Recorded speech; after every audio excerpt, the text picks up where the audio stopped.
This podcast is brought to you by the School of Advanced Study, University of London. All of our podcasts are available from our website, www.sas.ac.uk.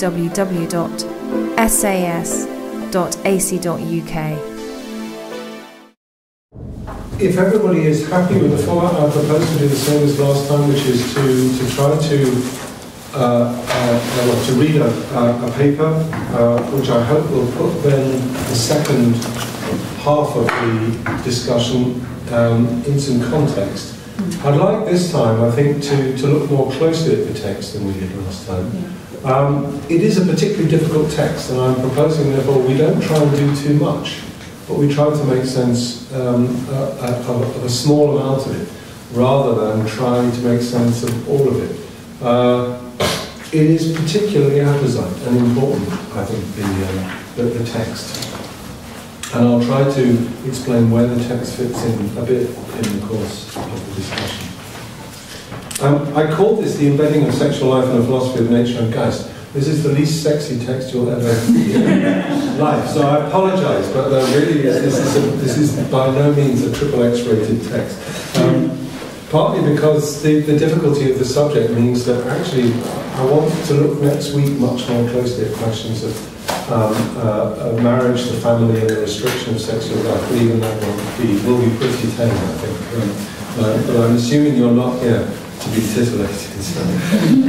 In our first meeting, we considered the sentence that Hegel places at the opening of the encyclopedia text of his natural philosophy. Die Not und der Witz des Menschen hat unendlich mannigfaltige Weisen der Verwendung und Bemeisterung der Natur erfunden. Sophokles sagt so: Uden anthropon dainoteron pelen, aporas eb uden herpetai. The need and wit of man has himself provided infinite manifold ways for the expending and mastering of nature. As Sophocles says, none more formidable than man. He meets nothing without resources. At first, we could think that Hegel is seeking to overcome die Not und der Witz, the need and wit of man, the drive of existence itself, in its manifold drive to master nature. You could read, in other words, this sentence almost like a sentence of Heidegger, the later Heidegger, and his critique of the attempt to get hold of the whole of nature.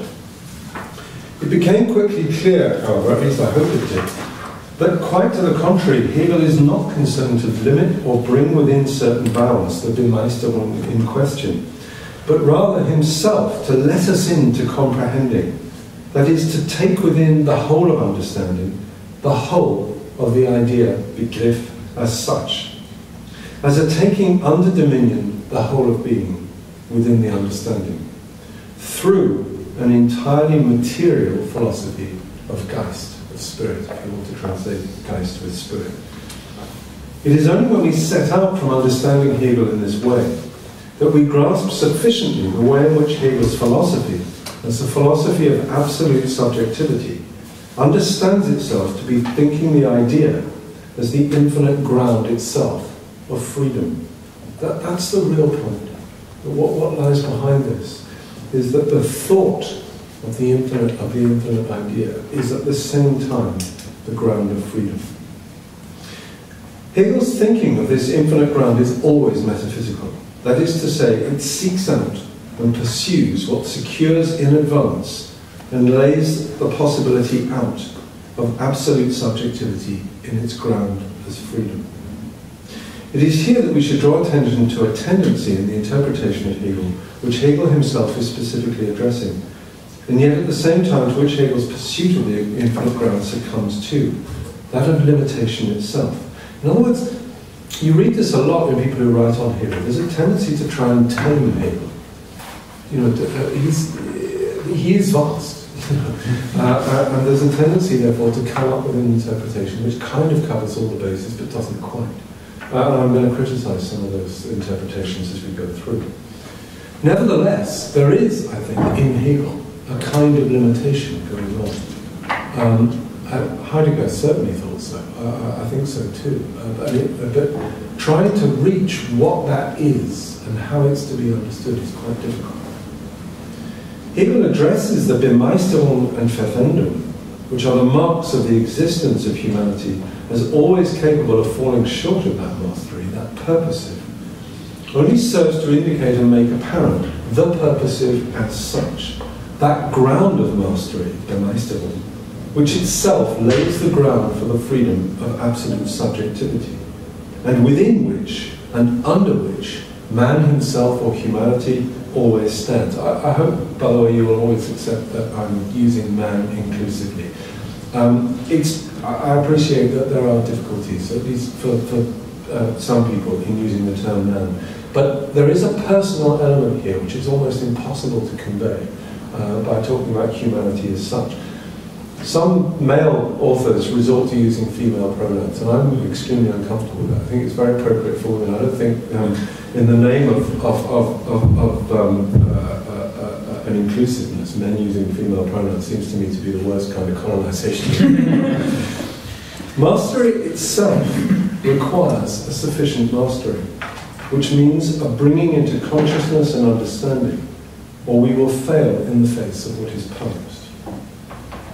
Hegel's fundamental positions were worked out in the years immediately preceding the publication of the Phänomenologie in 1806, and this is known as the Jenaer period. From this period, we have sketches and plans of Hegel's thought. That Rosenkranz's life of Hegel, Rosenkranz was quite an important summarizer of Hegel at the end of the 19th century. Rosenkranz's life of Hegel fulfill a schema that proceeds from logic and the science of the idea through the philosophy of nature as the first realization of the idea, nature as the first realization of the idea, to the ethical as real Geist, and thence finally to religion. So Rosenkranz traces a fourfold schema. Now, the religion bit dropped off, really, later on. And so the religion bit never really got written, except as in the history, history of the philosophy of religion lectures. But it's never systematically treated.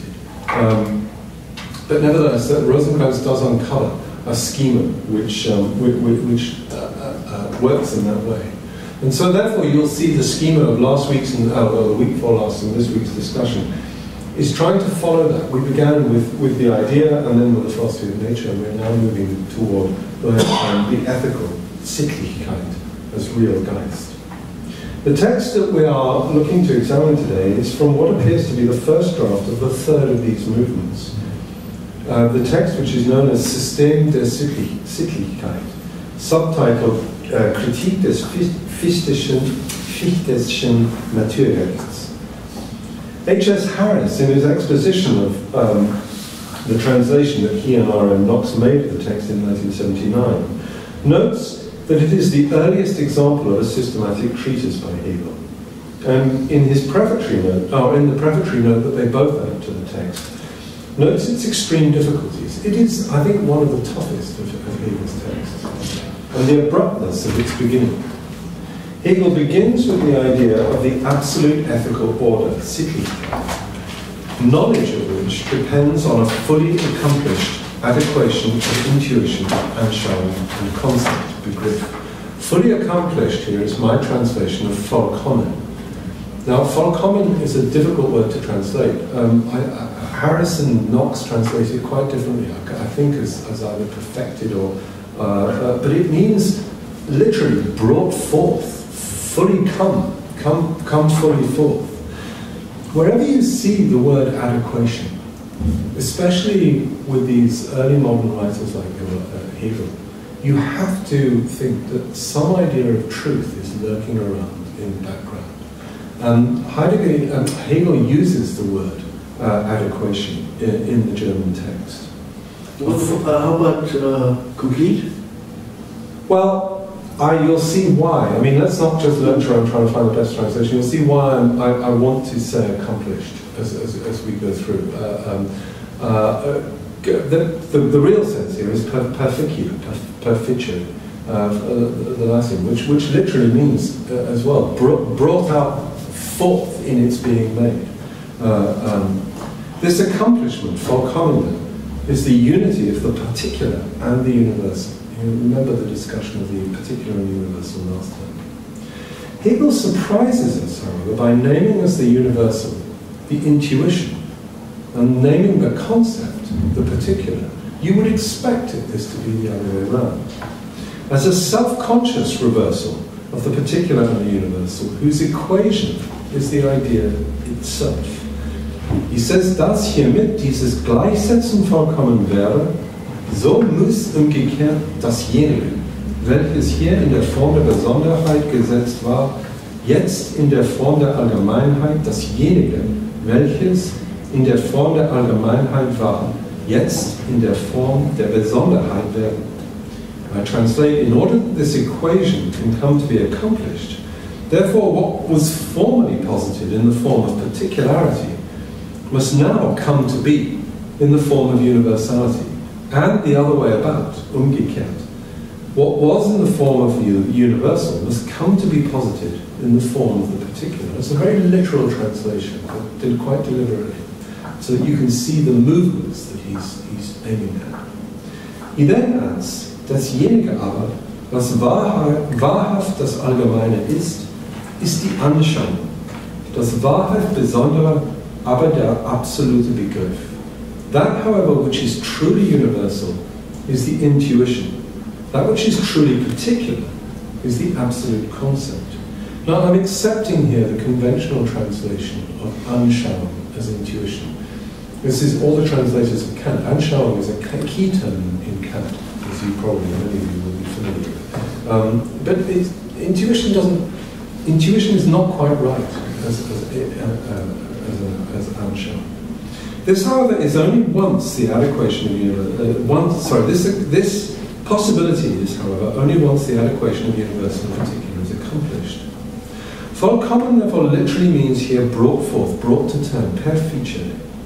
To bring forth in this way is fully to materialize.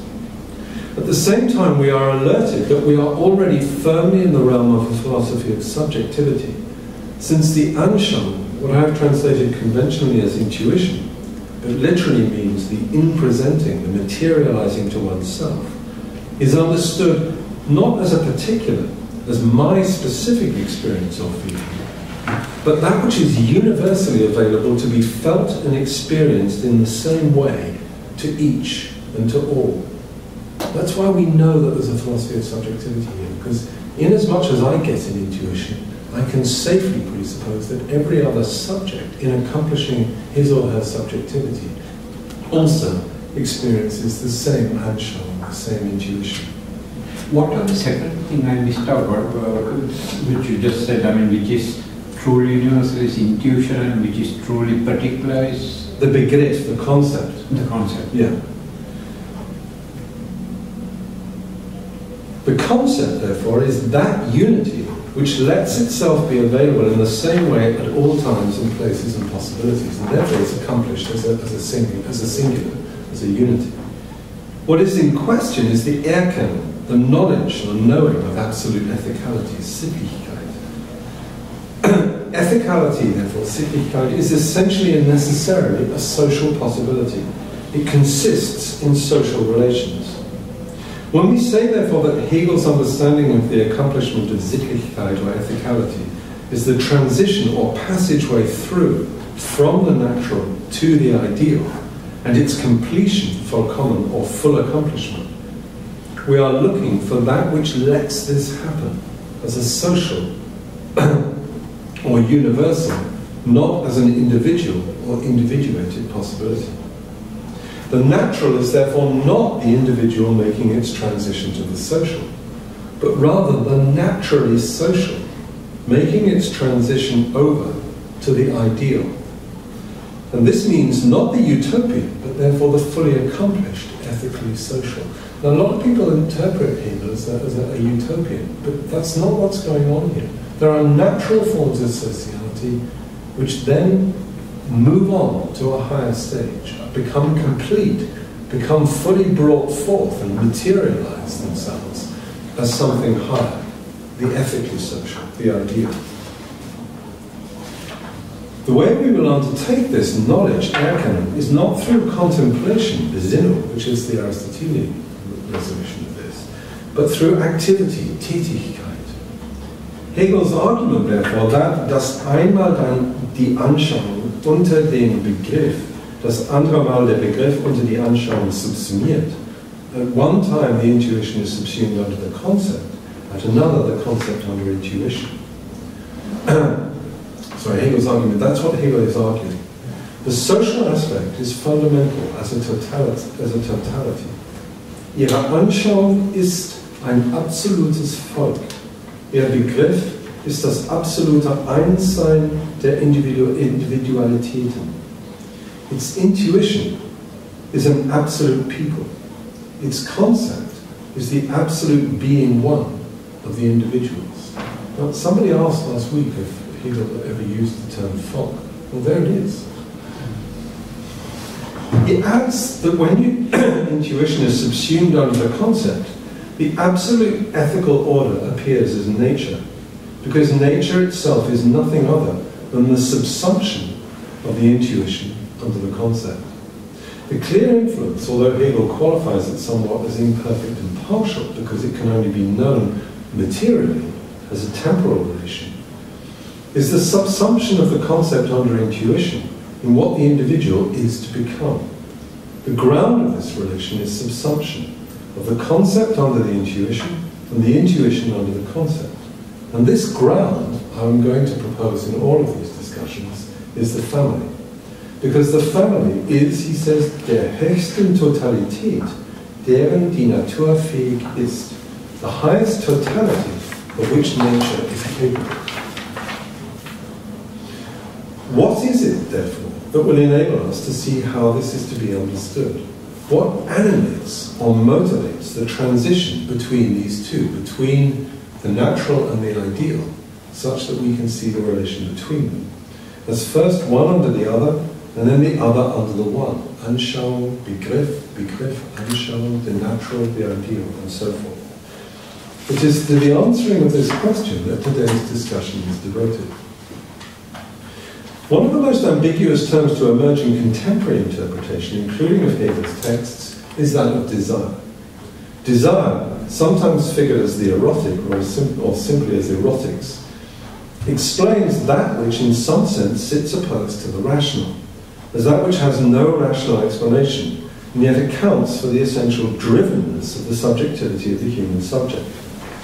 We assume, therefore, that desire translates or corresponds to what the Greeks named with the name, which is also that of a god, eros. We uncovered in Hegel's Logik last week, or the week before last, the argument that production is reproduction. How are we to understand this?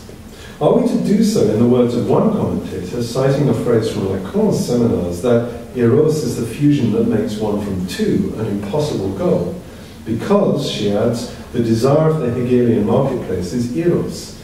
It is an attempt to achieve perfection through a relation with another, the perfect mate. End of quote. Desire, either celebrated or to be overcome, is seen in this manner of accounting always as a lack. Therefore, as a negation which seeks an end which is fulfillment or the lack's overcoming. Judith Butler, whose interpretation of Hegel falls into this school, argues that, and I quote, in reading Hegel in this Nietzschean fashion, we can take the phenomenology as a study of desire and deception, the systematic pursuit and misidentification of the absolute, a constant process of inversion which never reaches ultimate closure.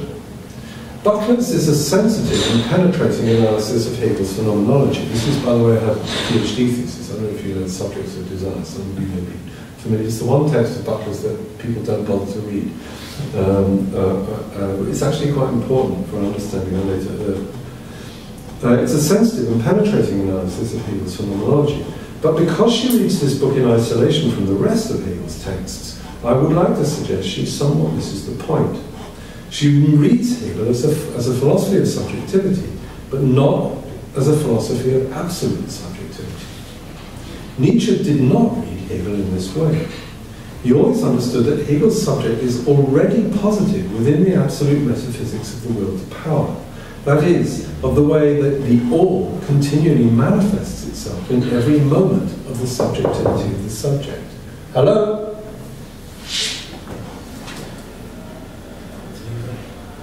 We're expecting tea. I don't think so. I don't think it's for us. It's the philosophy, maybe, the next blow. It says G21. Yeah. Yeah, this is G21A. Thank you. We'd have it, but we would have been in trouble. Right,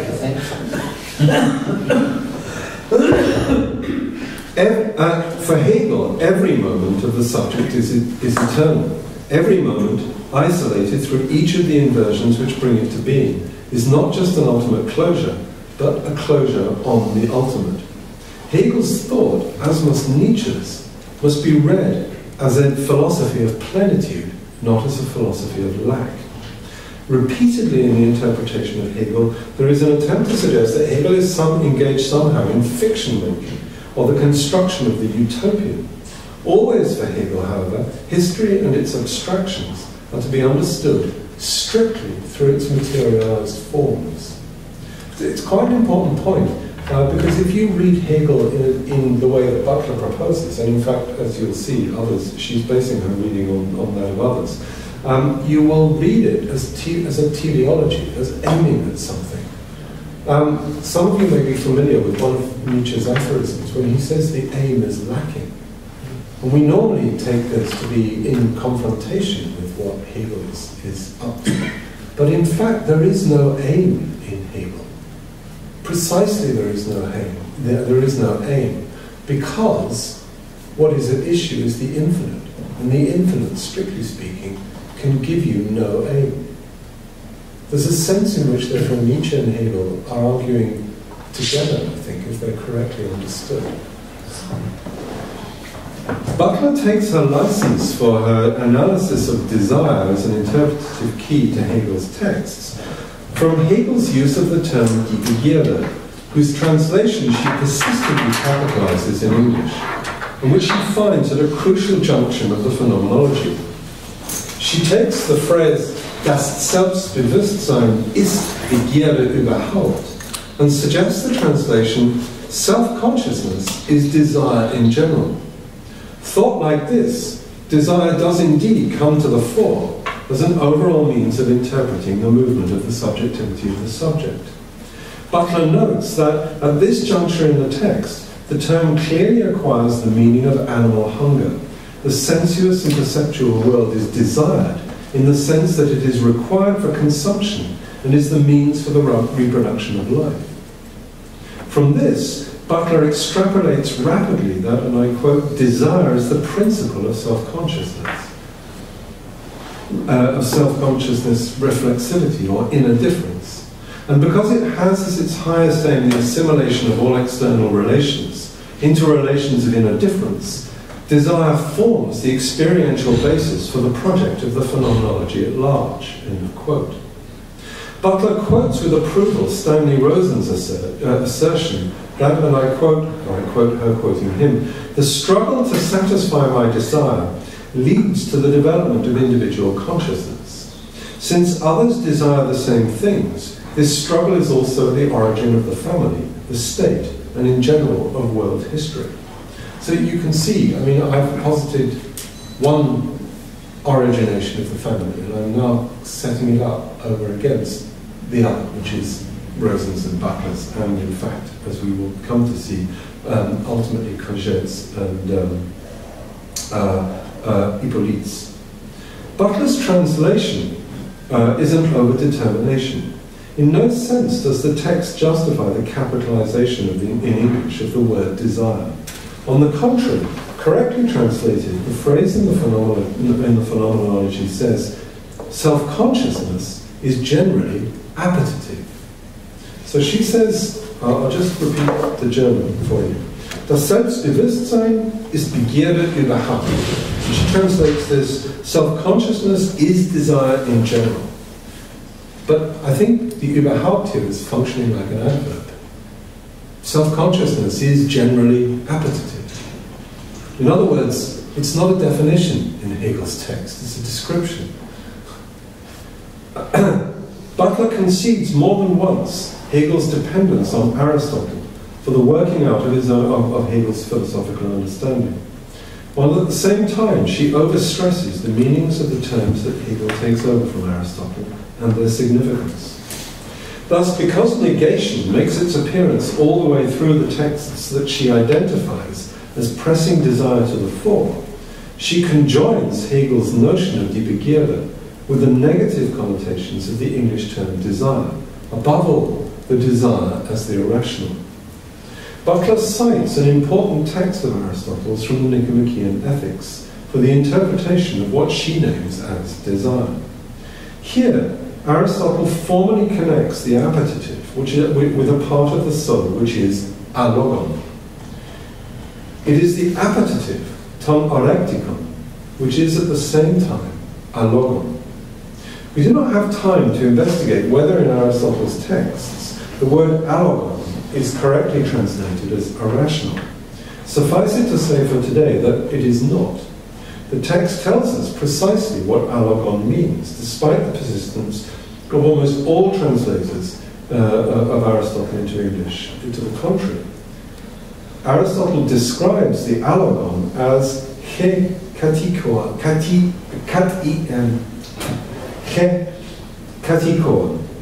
Rackham quite correctly translates this as we speak of paying heed. Hegel understands far better than all too many translators of Greek, English translators of Greek, the fundamental comportment of the term alogon as a part of the soul.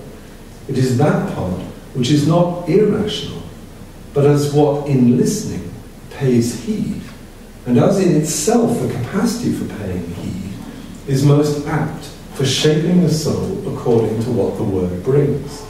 The alpha privative of the word alogon does not therefore mean without logos, without the word, but it means waiting for the word, without, in the sense of not yet gaining the word. So it's not, the problem is that logon, is often translated as the reason, or the rational.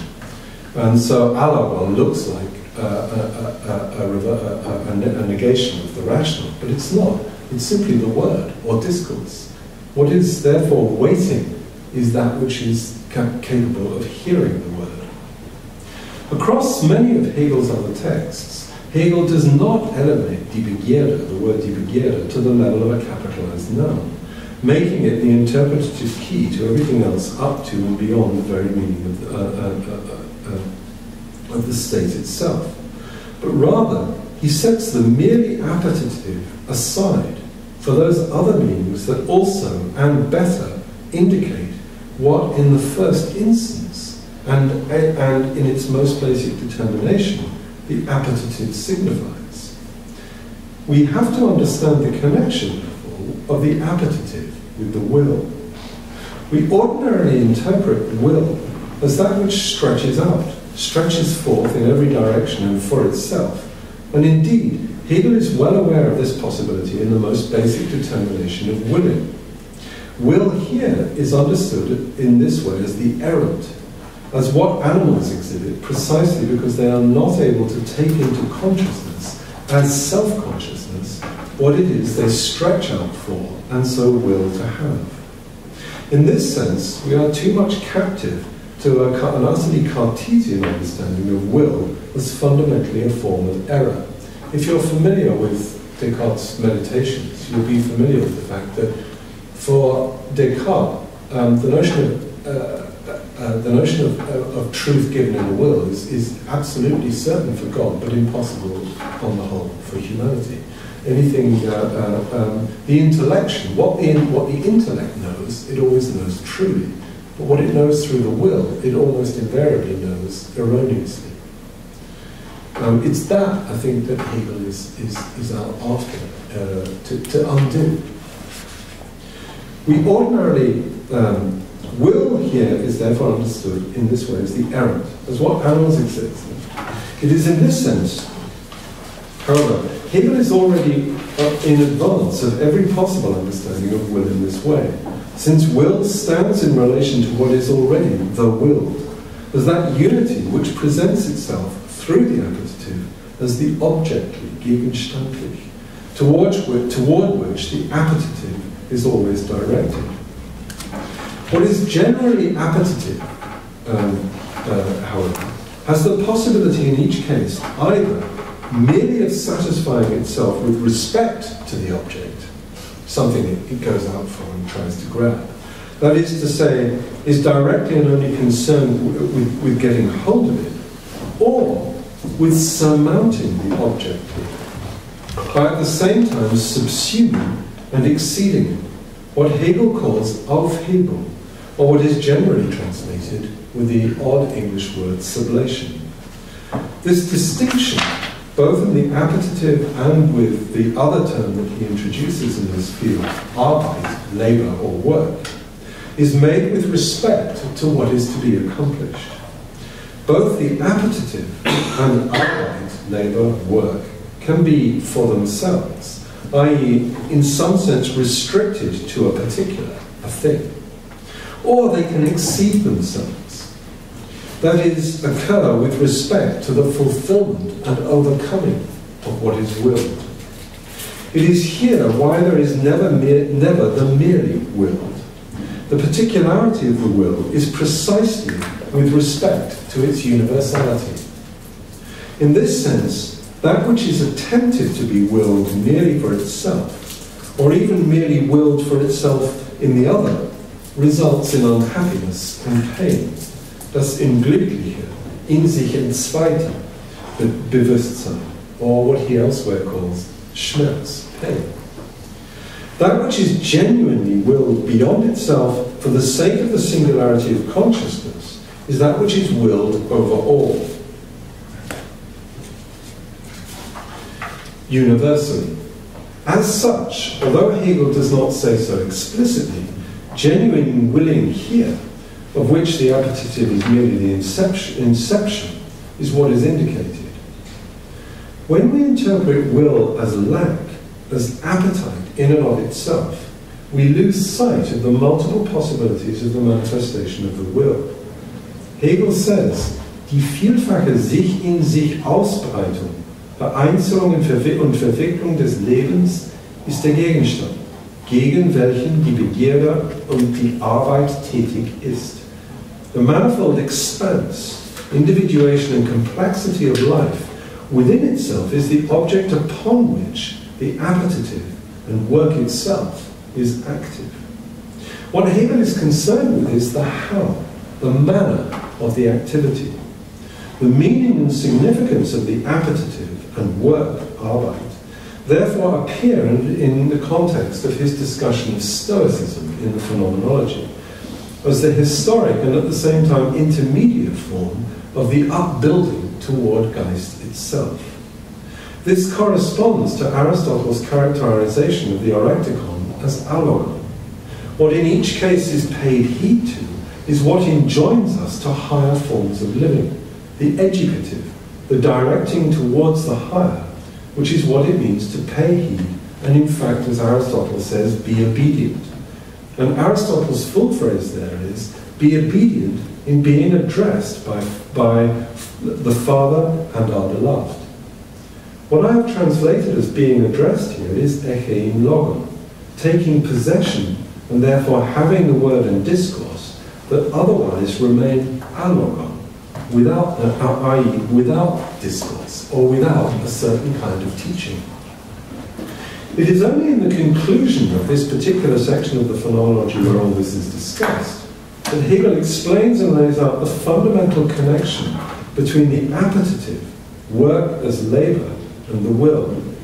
Here, will is to be understood not through its assertion, but rather the contrary, through its surrender, Ablassen. Hegel comments, denn das Aufgeben des eigenen Willens ist nur einerseits negativ, sein Begriff nach oder an sich, zugleich aber positiv, nämlich das Setzen des Willens als eines anderen und bestimmt des Willens als eines nicht einzelnen, sondern allgemeinen. Therefore, the giving up of one's own will is only in one aspect negative. Its concept, however, or in itself, is at the same time positive, namely the positing of the will as of another, and the determining of willing as not particular, but universal. Action, Tätigkeit, is to be understood through the will, not only as a positive, something put there, will to be there, but even more highly as a surrender and giving up in the face of what is already willed.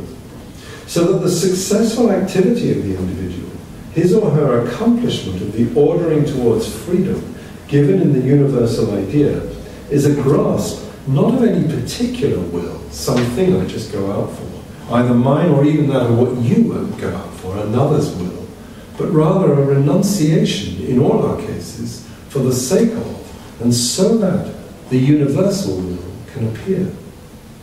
In the Phenomenology, Hegel determinedly conceives of action as either with respect to that which is for itself or for another. But the other here is only a pretext for what lies beyond the other, as what subsumes the other and the self under the same, namely the all, the universal, Allgemeinheit.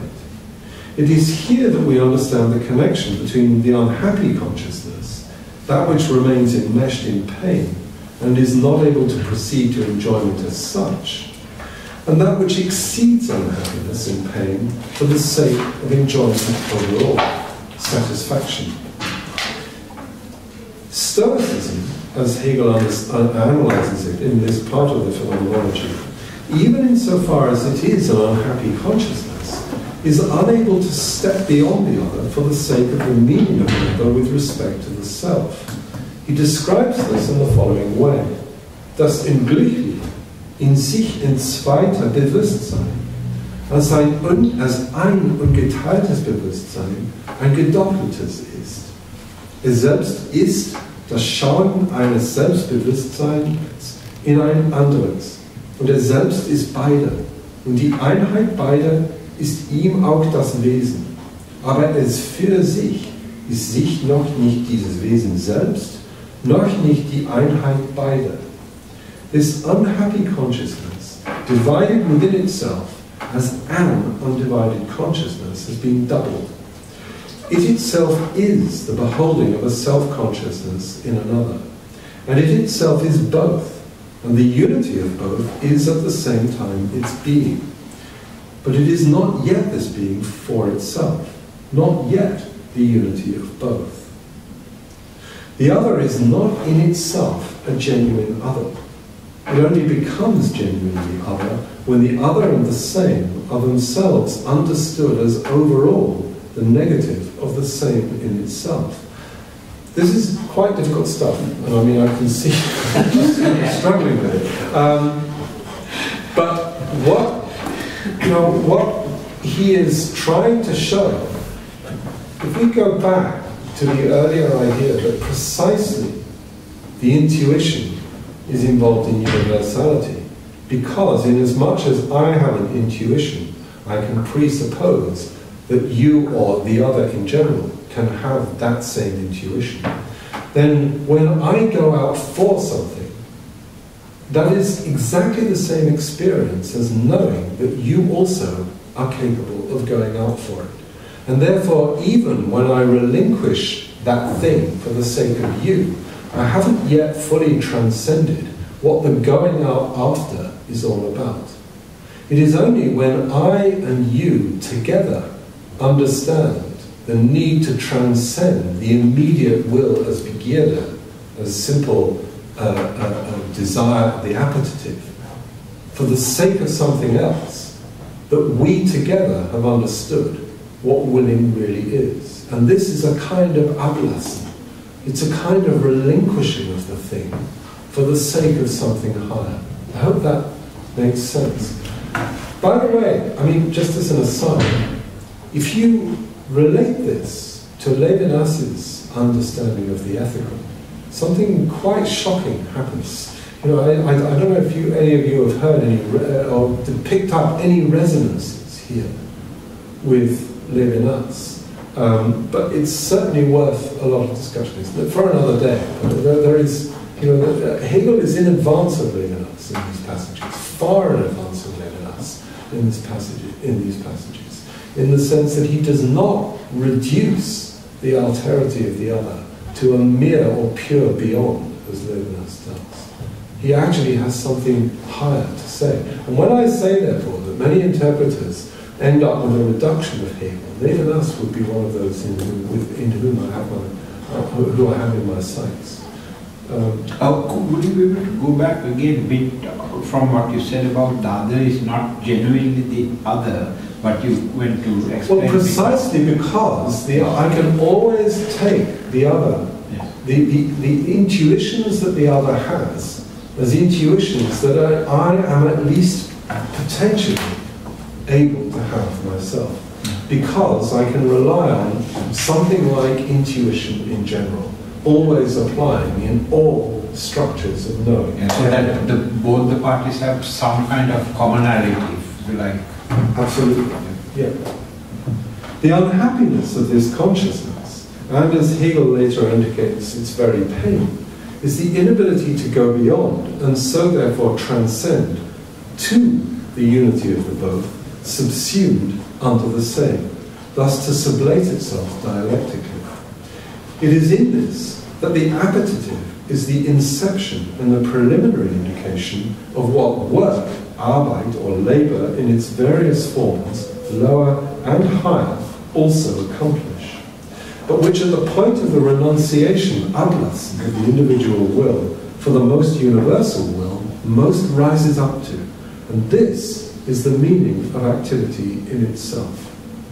Activity, therefore, is understood as grounded in what Aristotle had described as the orexis, the erectical, a striving forth. But it manifests that striving forth in different ways, always with respect to its fulfillment or completion for a common good. How is this fulfillment to be understood? With respect to the object, however, the object within the objective realm manifests itself, and I quote for Hegel, aber in diesem Gegenstand, worin ihm sein Tun und Sein als dieses einzelnen Bewusstseins, Sein und Tun an sich ist ihm die Vorstellung der Vernunft geworden, der Gewissheit des Bewusstseins, in einer Einzelheit absolut an sich oder aller Realität zu sein. It's quite difficult when your spoken German is not great also to try and get in. Hegel italicizes a lot of this text, and so to get the inflections in. So I apologize for those of you who are struggling. But in this object, within which its being and doing as those of a particular consciousness is being and doing in itself, there has arisen for consciousness the representation of reason, of the certainty that, in its particularity, it has being absolutely in itself, or is all reality. This is what we're really after. When you and I can conjointly involve ourselves in that Ablassen toward the object, then, as it were, the possibility of the conception or knowledge, erkennen, of reason itself, Vernunft, becomes available to us. And that is also at the same time a social relation. What Hegel is really interested in, and this is why it's connected with the family, is what social conditions, what social relations need to and have to arise for this to be accomplished. In other words, although it's a philosophy of subjectivity, it doesn't all happen in the subject. This is the mistake that most analysis of the philosophy of subjectivity makes. It presumes that whenever Hegel is talking about philosophy of subjectivity, he's talking about something which I or you could always accomplish on our own. But in fact, for Hegel, certain kinds of institution have to come about. The family, the institutions of civil society, ultimately the institutions of the state. For certain understandings, consciousnesses, if you like, to be accomplished. Now, Marx comes very close to this. Marx always refuses to discuss what the ultimate social relations are going to be. There are two interpretations here. One could say, well, just because he didn't know. Or one could say that to a certain extent, he at least thought that the accomplishment of their possibility had already taken place. And I think the latter explanation is the correct one. He thought they had taken place in Hegel. He just happened to think that Hegel had picked the wrong ones. The structure of the state, for instance, the structure of the civil society. He thought they were all going to be rearranged. But nevertheless, the basic structure of possibility that Hegel that is laid out, which Marx never really indulges in a discussion, he thinks has already been accomplished in Hegel's philosophy. I think it was. Activity arises, therefore, generally as appetition. More specifically, as various kinds of work, of different kinds of upbuilding and constructiveness, of what Hegel calls across a variety of texts, Bildung, cultivation, creativity. Ordered creativity, not free creativity, ordered with respect to some purpose, but is in itself to be understood out of the will. Not my or your willing, but the way in which, through what willing wills, I and you and the object appear. It is here that I want to discuss the now all too famous passages in the Phenomenology that concern the so-called master-slave dialectic. In the English edition of the Phenomenology, the relevant sections are to be found at 178 to 196. In the section entitled in the German edition, Selbstständigkeit und Unselbstständigkeit des Selbstbewusstseins, Herrschaft und Knechtschaft. The German edition that I have, I don't use the minor Verlag one. I think the German edition I have, that there is no the paragraphs are not numbered, or the sections are not numbered. I don't know if the minor Verlag one is. Does anybody know? These occupy a mere 10 or so pages of the German printed text. These passages have been given great prominence because of the attention focused on them by Alexandre Kojève in his lectures on Hegel and the Phenomenology at the École Pratique des Hautes Études that took place in the late 1930s. Kojève defined the reception of Hegel in France in both the pre- and post-war period, not least because so many of the influential figures in the construction of that reception, Sartre, Coiré, Bataille, Lévinas, Lacan, and many others, attended them. The lectures, and Kojève himself, were hugely influential on Jean Hippolyte, whose two-volume Jenaer Systementwürfe de la Phänomenologie de l'Esprit de Hegel took up in the immediate post-war period the uncontinued construction of this reception. It is in the very introduction to Kojève's lectures, edited by Raymond Queneau, entitled En guise d'introduction, and with a note appended to this, to the very title, that the initial text and so first lecture constitutes a commentary on section 4 of the Phenomenology entitled Autonomie et dépendance de la conscience de soi, maîtrise et servitude, autonomy and dependence of self-consciousness, mastery and servitude.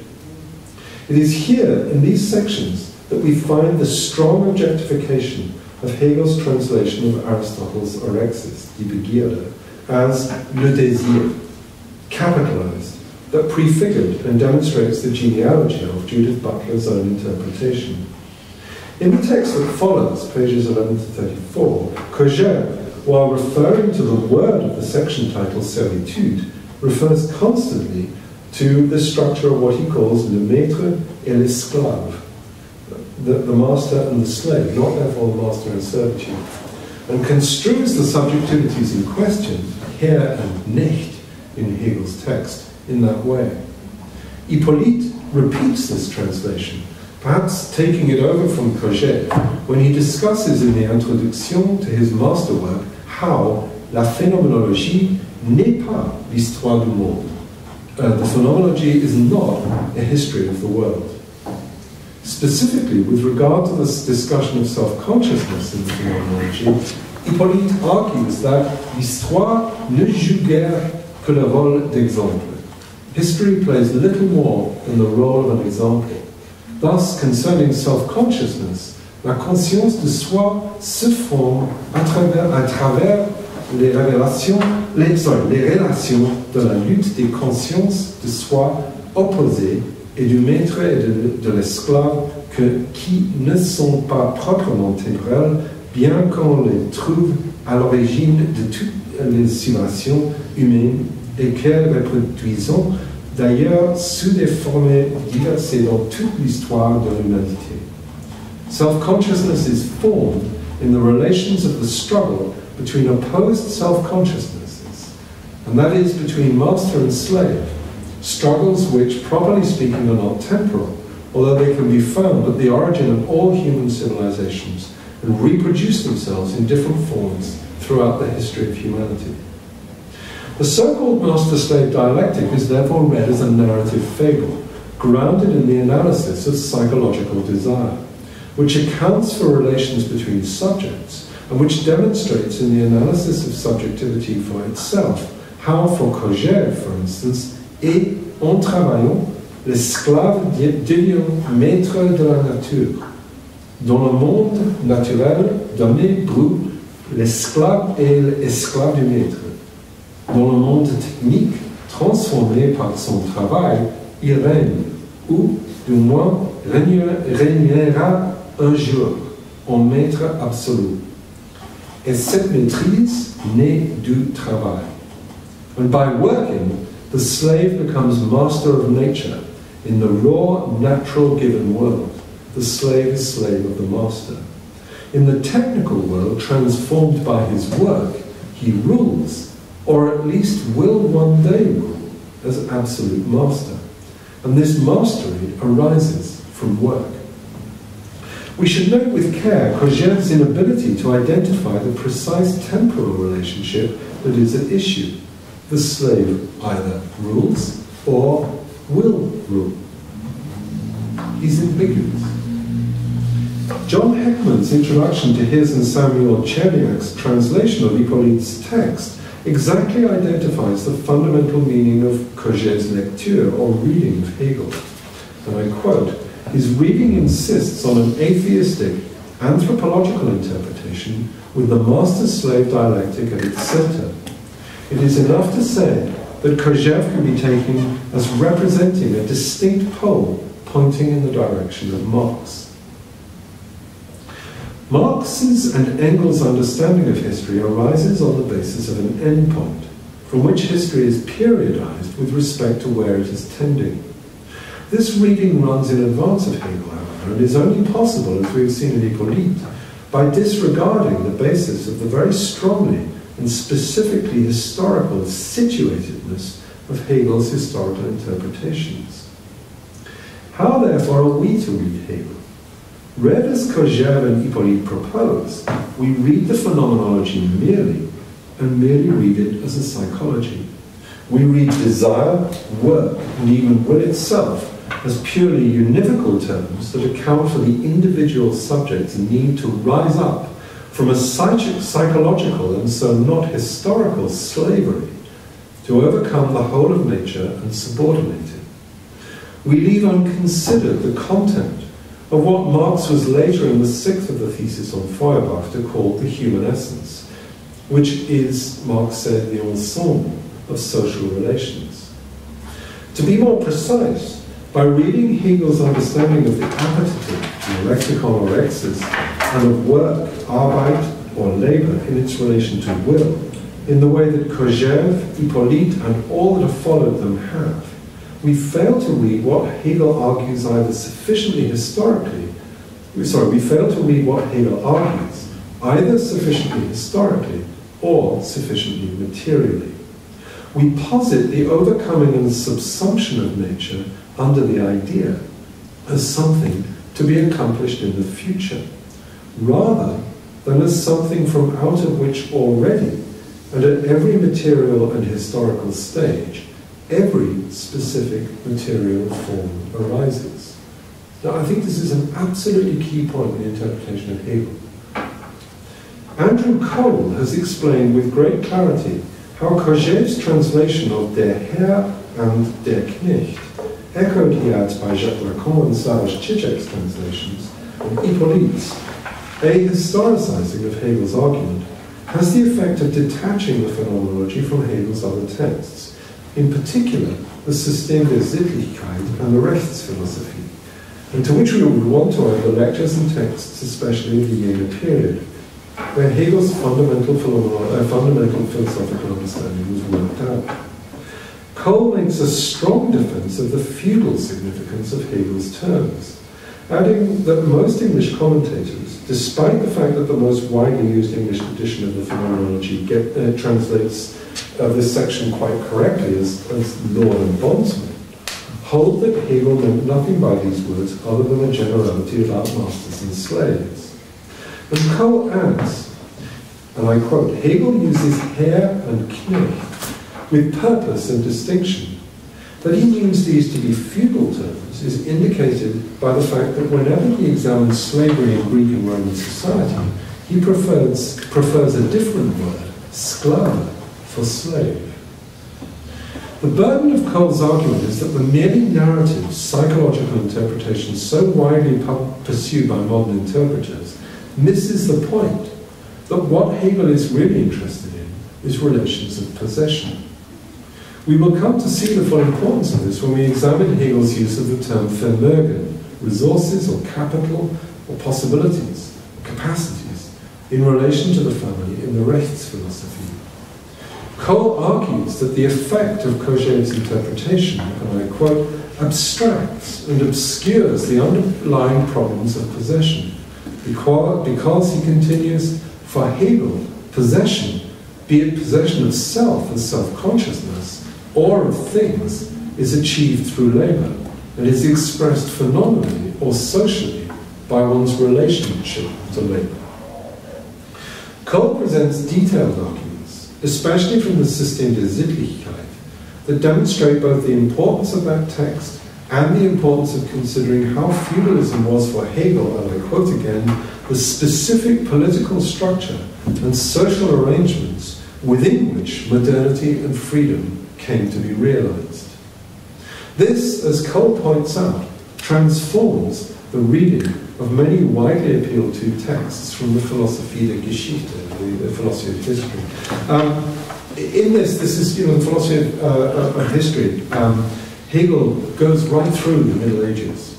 A number of people have lifted these texts. And if you translate Knechtschaft in these texts as slavery, they appear to point in one direction. If you translate them as servitude or bondsmanship, they work quite differently. And I'm going to skip that demonstration, but it's well worth looking at. I think Cole kind of wins his argument just on the basis of that.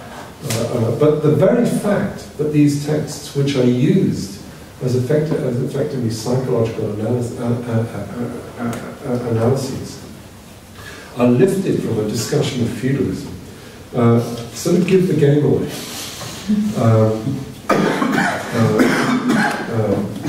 Cole identifies Hegel's concern in the discussion of the phenomenology not with the end of the reduction of nature to the possession of humanity as a whole, the essentially Marxist, but at the same time contemporary understanding of the object of the dialectical process, but rather to the discussion of every individual act of possession.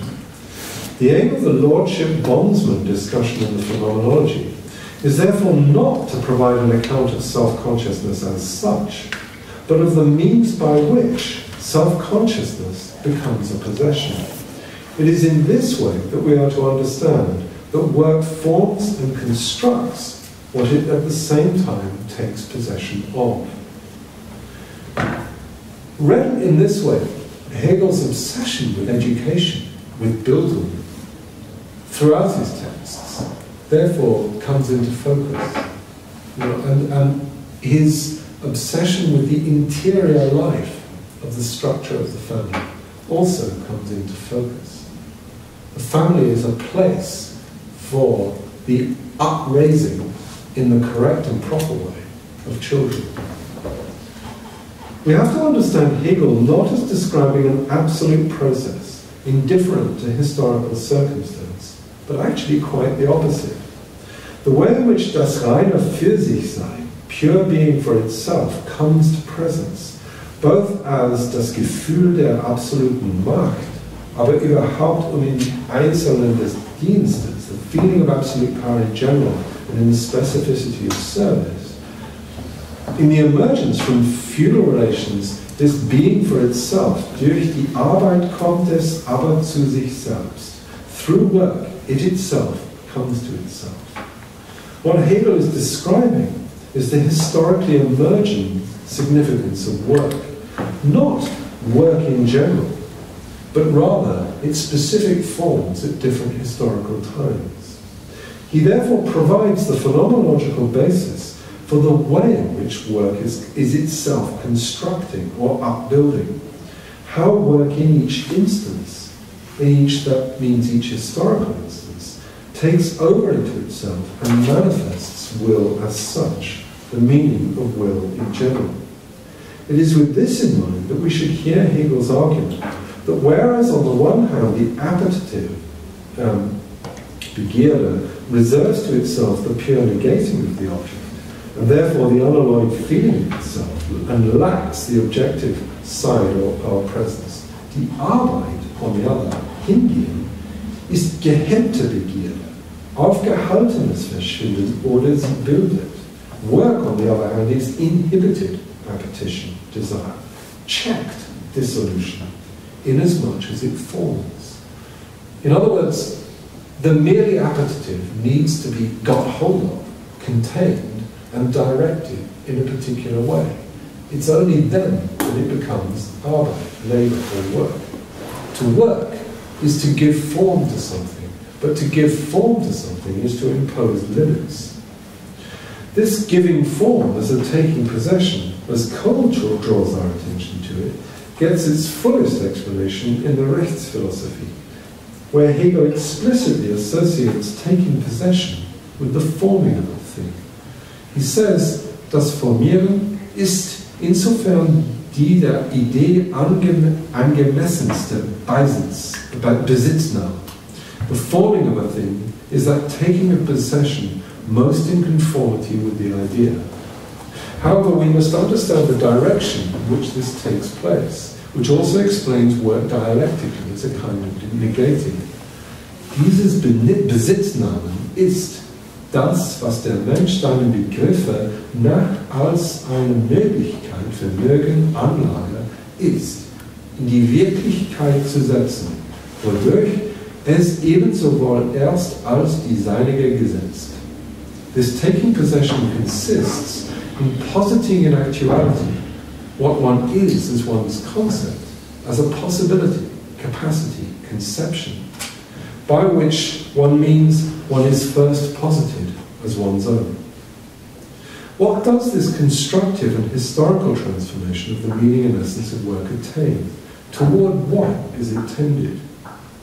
Toward the end of the Rechts philosophy, Hegel begins to discuss particularity as subjective need, as it manifests itself in relation to, and as the opposition to, das Allgemeine des Willens überhaupt, the universal of the will generally or in general, which obtains its objectivity as its satisfaction through external things, as the property and product of the specific needs and wills of others, and therefore through activity and work.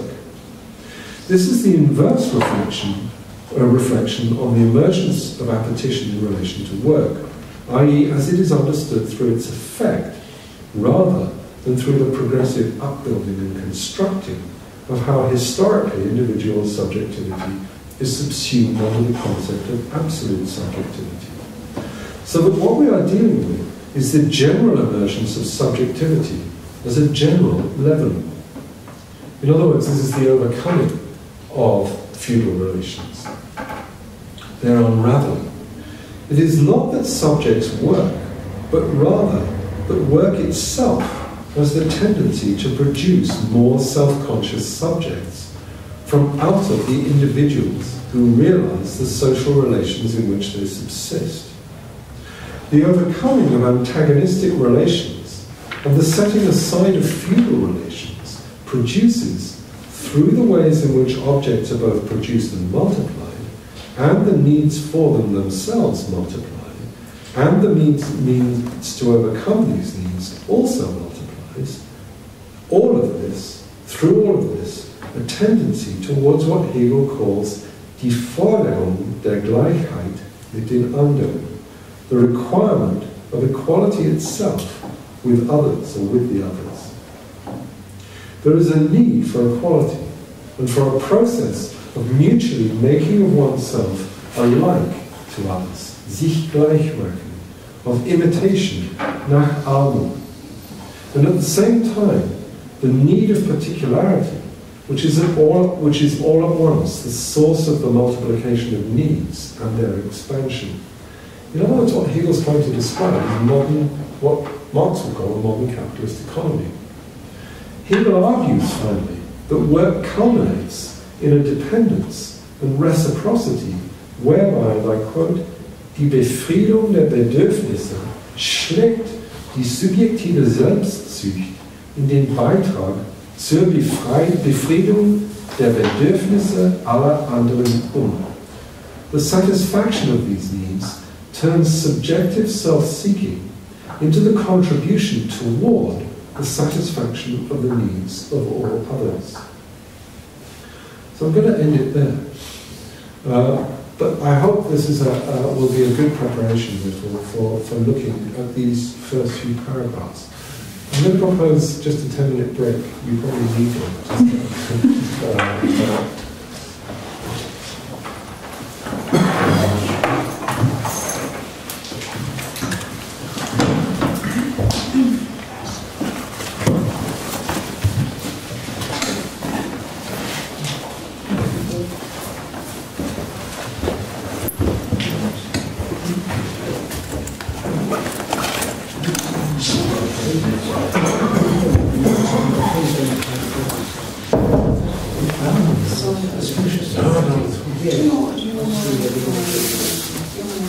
He's not going to be airport.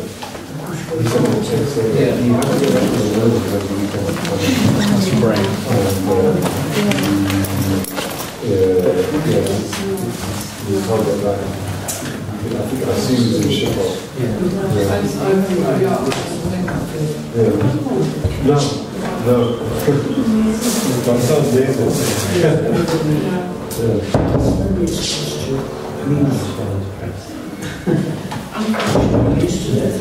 Did you just say you talk about the first two pages? Just the first few pages of what I said. Yes, the first two pages are Yeah. Okay, you can share. You can share.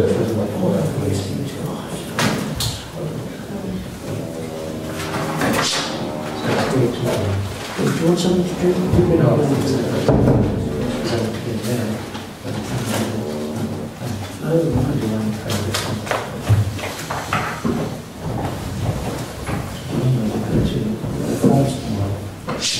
Yes, it's a Sorry, I got to leave the other. No, don't worry. So I got to do a Conway Hall lecture there. Right. 5. What is the lecture on? Well, good evening. Okay. Yeah. Right. Yeah. You know, Nick McLaughlin? I think you might have seen him. Yes, I have. Yes, but he's on a whole year course on. Yeah. Reading his selective writing systematically, and I'm going through one by one. Well, not one by one. But it's in chunks of themes. That's quite a major undertaking. Yeah, exactly. Thank you very much. All right, so I'll see you tomorrow then. I'll be in. I'll be in backwards. Yeah. Yeah. Okay. If I'm downstairs, the phone doesn't work there. My phone doesn't pick up. I'll see you tomorrow. Turn around. Thank you very much. I'll phone you when I start, which must have taken, Right. so that Okay. I might phone you to the station. I don't know. I'll give you a ring. All right. I'm getting to know. Yes, click on my coat. What? I put this on my neck. Yes. Now I put my coat on. Oh. I just wanted to tell you. Yeah.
I was looking into George Di Giovanni's Hegel. It's very, very expensive text. Yes, it is. 130. It's a very expensive text, yeah.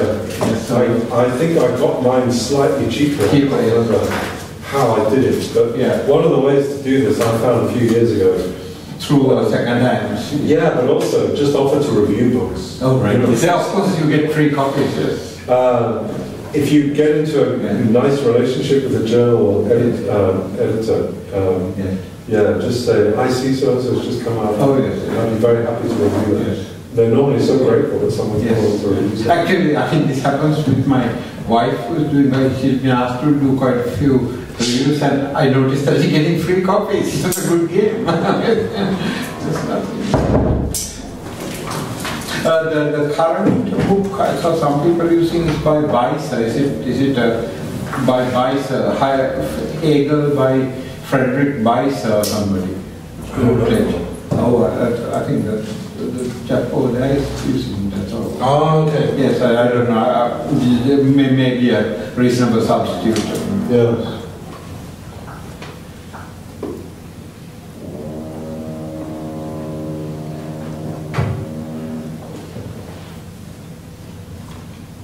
I assume they'll bring them out in paperback.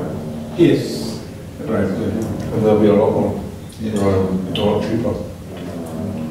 Actually, I did pick up, I went to one of the, I think, art stores and just sort of rummaging through the things, books. I came across a very good, so I can't remember, I didn't bring it, a small book written by a Danish chap, which was translated into English. It's about, a thin book about just about 100 pages, but seemed to be very, very sort of, on the logic part. Very good, so I might send it to you.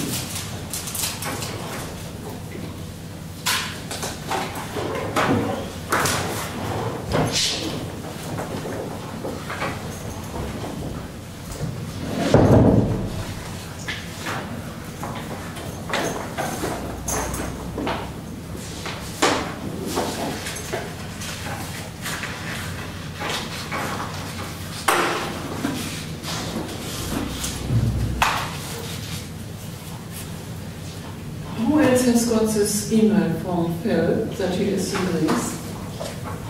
No? Email from, Phil, that he is in Greece to a conference and was stolen his briefcase. That's a common scam, isn't it? I did not know that, but luckily I had an answer. Yeah. You get an email from somebody that you know, which says, I'm desperate, I've been mugged, or something's been stolen. And also because it said, I'm here for a conference, that made sense. Yeah. I mean, I've never heard it before that he went to Greece and Brooklyn, but that he goes to conferences.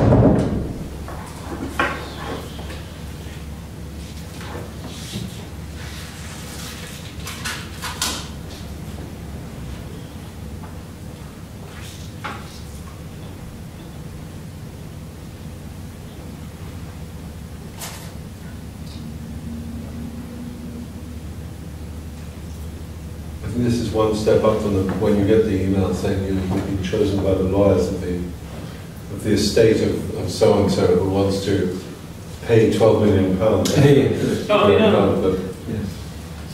a letter, it's a Chinese name, saying that he works on a Chinese bank, and somebody called Schmidt had inherited, I don't know, I think 2 million.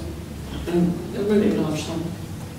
And they can't find a relative, and as they can't find a relative, and my name is similar, if the bankman and me would like to share it, and don't tell everybody, and please, I have a family and I have children, and please don't tell anyone, but that would be an opportunity. It's done a lot. You mean these letters? You're talking, is this a scam you're talking about? I have a letter, I got a letter by school. Oh, I got it. I got it this way. They stupidly using a house that's been subdivided into 5 flats, so they've sent the same letter to everybody. So you're all going to be multi-millionaire. Yeah.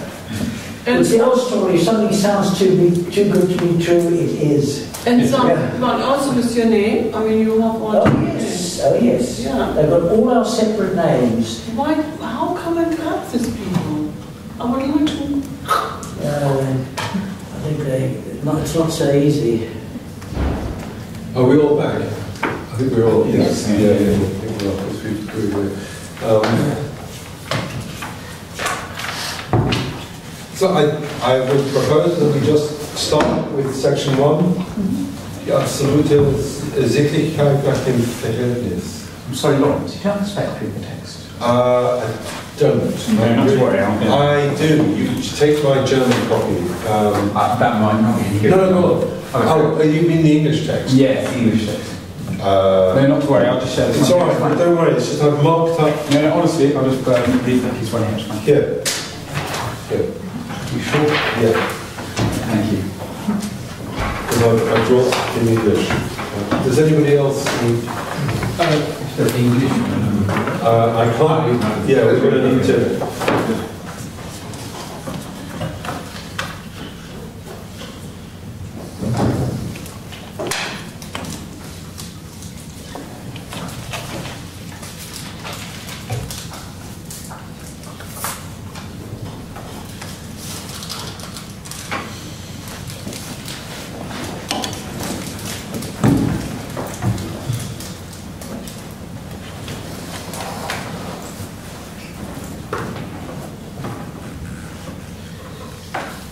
I just draw your attention, in the first paragraph here, we have in beiden. So we have so, dass der Begriff unter die Anschauung und so, dass die Anschauung unter den Begriff subsumiert ist. Jenem ist die Einheit. And then, the meaning of this is, in beiden ist die Sittlichkeit ein Trieb. Das heißt, and then he spells it out. In both in both ethicality is a drive.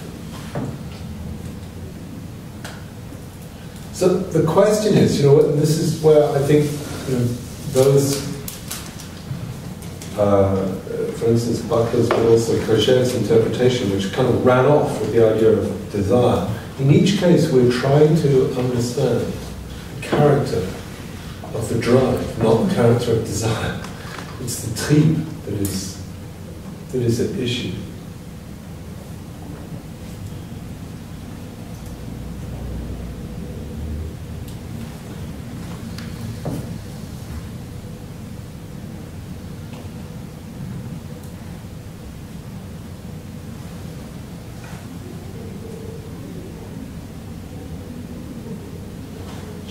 It's interesting to me that the English translation has for delta, the recent delta, trying to figure what this Trieb is. Geht zugleich über dasselbe hinaus.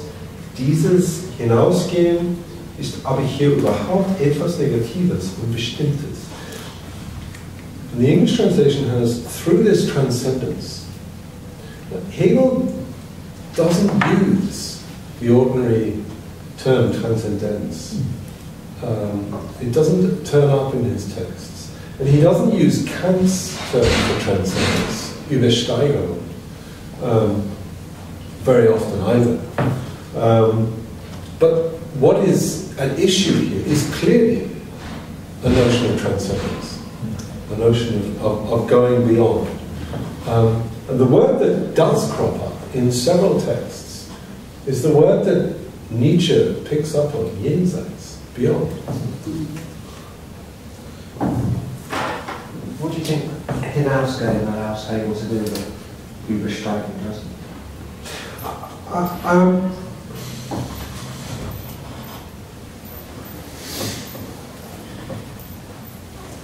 In contrast to Kant, Hegel is always interested in the immanence of transcendence, as it were. So he doesn't want an Übersteigung to an Übersinnliches, a supersensible. And I think that's why he tends away from the conventional terms for transcendence. The hinausgehen is a hinausgehen within, not over. Even though he will allow you to step out and over. But when we step out and over completely, we step out and over to the concept, not to a realm or domain, to the Übersinnliche, to the noumenal, whatever you want to name it. Then we do a step out, strictly in an abstract sense.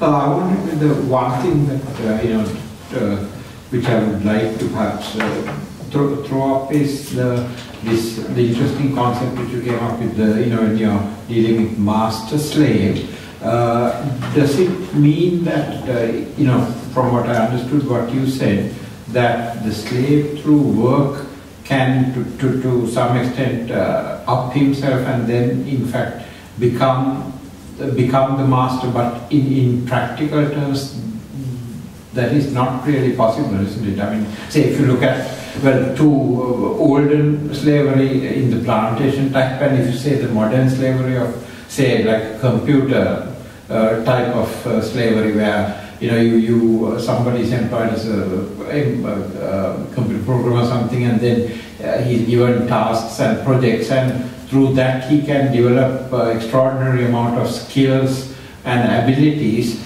but that does not mean that he can transcend the master or the people, the paymaster, if you like. Here, the most he can do is to offer his extra skills to another master, if you like, or in the extreme case he might be able to start a company himself in that sense. But can you relate? That's, I think, again, to interpret this as a merely psychological category, rather than a historical category. Right. I mean, Hegel says, a number of commentators get quite worked up about this, that Hegel says that the slave is not capable of self-consciousness. This upsets particularly the sort of more liberal-minded Hegelian commentators who say that's disgusting because the slave is still a human being. Missing the point, rather, that Hegel's point is that this is precisely not a way of analysing the psyche of the worker. Rather, this is drawing attention to the hiddenness, the relations that pertain at each level. Now, see, you find a lot of Marxists, Kojève included, reading Hegel in this way. Marx, I don't think, did read Hegel in this way. Marx reads Hegel correctly as periodizing the ways in which work manifests itself as a social relation.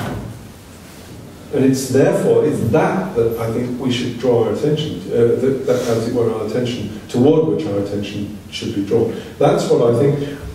I have a feeling there is a section of the Rechts philosophy where Hegel discusses the Lord Bondsman relation, Herrschaft, Knechtschaft relation, and also discusses Sklaverei, slavery.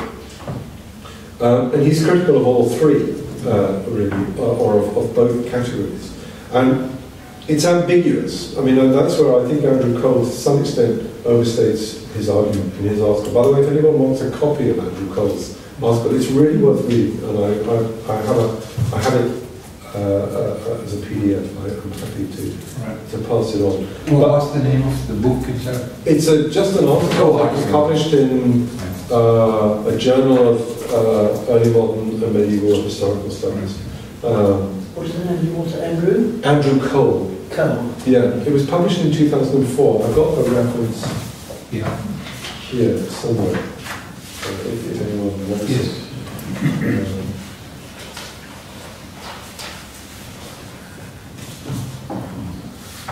The master-slave relationship is endlessly appears on undergraduate courses. I don't know if anyone, did anyone here have to?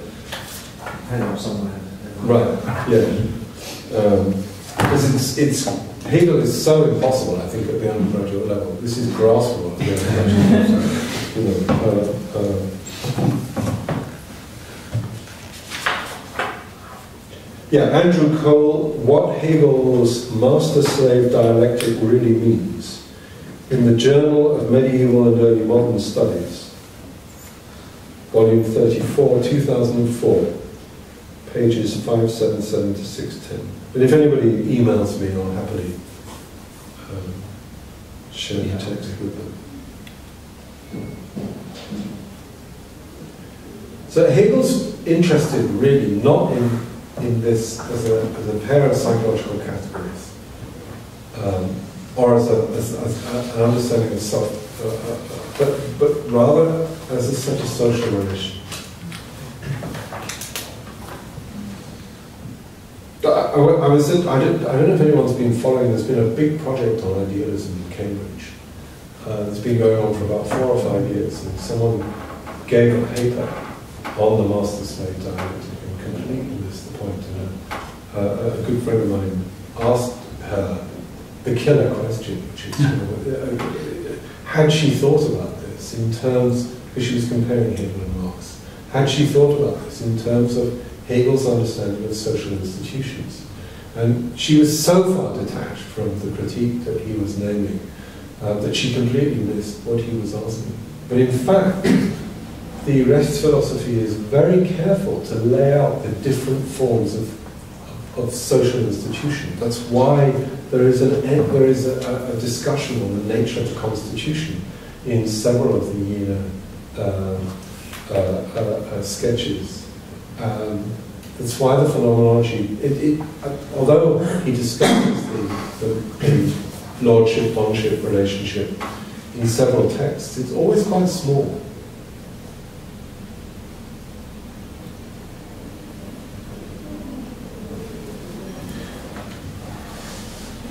One thing which I have yet to prove, because I need to get hold of Schleiermacher's translations of Aristotle and a good ancient Greek, German dictionary, which I don't possess. But it seems to me that Hegel is reworking the Aristotelian and Platonic discussion of the relationship between hedony and lupe, which is normally translated as pain and pleasure. The terms that Hegel is interested in is denote, which can be translated in a number of different ways, but as need, as emergency, even as danger, and Genuss as satisfaction. So denote corresponding to lupe. Now in Aristotle's rhetoric and throughout Plato, you find understanding is often grounded in the dreadful, what we also would want to name as in emergency situations. So for instance, in a key section of the rhetoric, Aristotle grounds the whole understanding of the emotions in what he calls the megathos, the hugeness of, for instance, when something awful befalls me, which is just so big I can't get around it. As, for instance, when I receive terrible news about a friend or a relative, and it's so dreadful, and I constantly am brought back to, I wish this could be other, but it can't. You find similar discussions in several of the Platonic texts. Now Hegel reworks this somehow, that the relationship between lupe and hedone always culminates in satisfaction. But there's an important relation here, I think, to the tragic, to the way in which Hegel interprets the tragic. Tragic for Hegel is always, in a sense, completed or satisfied as the resolution of a moral problem. And so, although Hegel rather rejoices he pushes Euripides to one side, because he says Euripides is not really a good tragedian, partly because he can't make him fit the schema. But Sophocles is, and he singles Sophocles out. But the other person that Hegel really has in his sights, actually, is Shakespeare.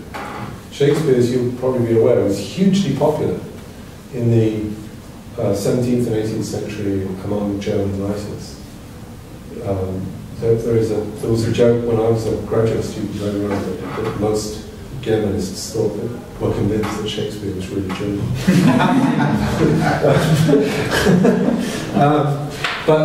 Or that Goethe thought that Shakespeare was really German. But Hegel thinks that Shakespeare's Germans think Shakespeare's German. Yeah. Hegel thinks that Shakespeare is not to be trusted because there is never a higher moral resolution implied in his tragedies. Now, there has been some debate, and there is a lot of debate, about whether or not Hegel is simply hammering Sophocles into a shape that is then acceptable to him, and that's hence his dismissal of Euripides. Euripides is not a real tragedian for this very reason. But for Hegel, that which is sittlich, ethical, is also, in some sense, complete. And it is not in conflict with itself. Conflict is the way through to the accomplishment of the ethical, for Hegel.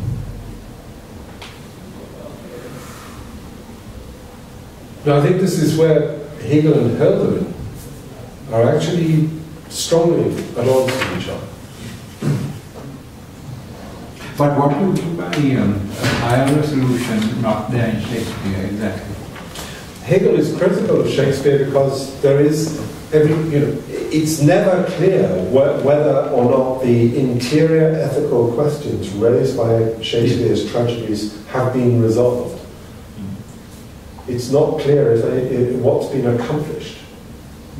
Well, for instance, I'm quite fond of, I've seen once or twice, now thrice, probably Hamlet. Now, when I look at that, I have not gone fully into the text, but I have seen the plays. What comes out is, in the end, there cannot be a resolution, because I got the impression that he sees himself basically tied up in knots. There's no way in which he could go to, so to speak, alter the situation. So yes, well, that's Hegel's point. There's no way out. No way out. Everyone has to die. Yeah. The end of Hamlet is a bloodbath. So, I mean, if the ethical is complete, then how can Hegel account for the evolution of social institutions? And unless he's saying that completion hasn't been achieved yet. Because the ethical completes itself in each historical cycle. So it's not one complete. It's not a totality. It's a constant coming into completion. Yeah. So it's a drive to complete. It's a drive to completion, yes, and so that's why you have the intuition subsumed under the concept, and the concept subsumed under the intuition. You have to see this as a motion, and it's a circular motion. What's interesting about this, I think, is that the motion can be in either direction. Now, in the family, as we will come to see in the Rechts philosophy, it has only one. It has only one direction that it can go in, where the two come together as one and produce a third.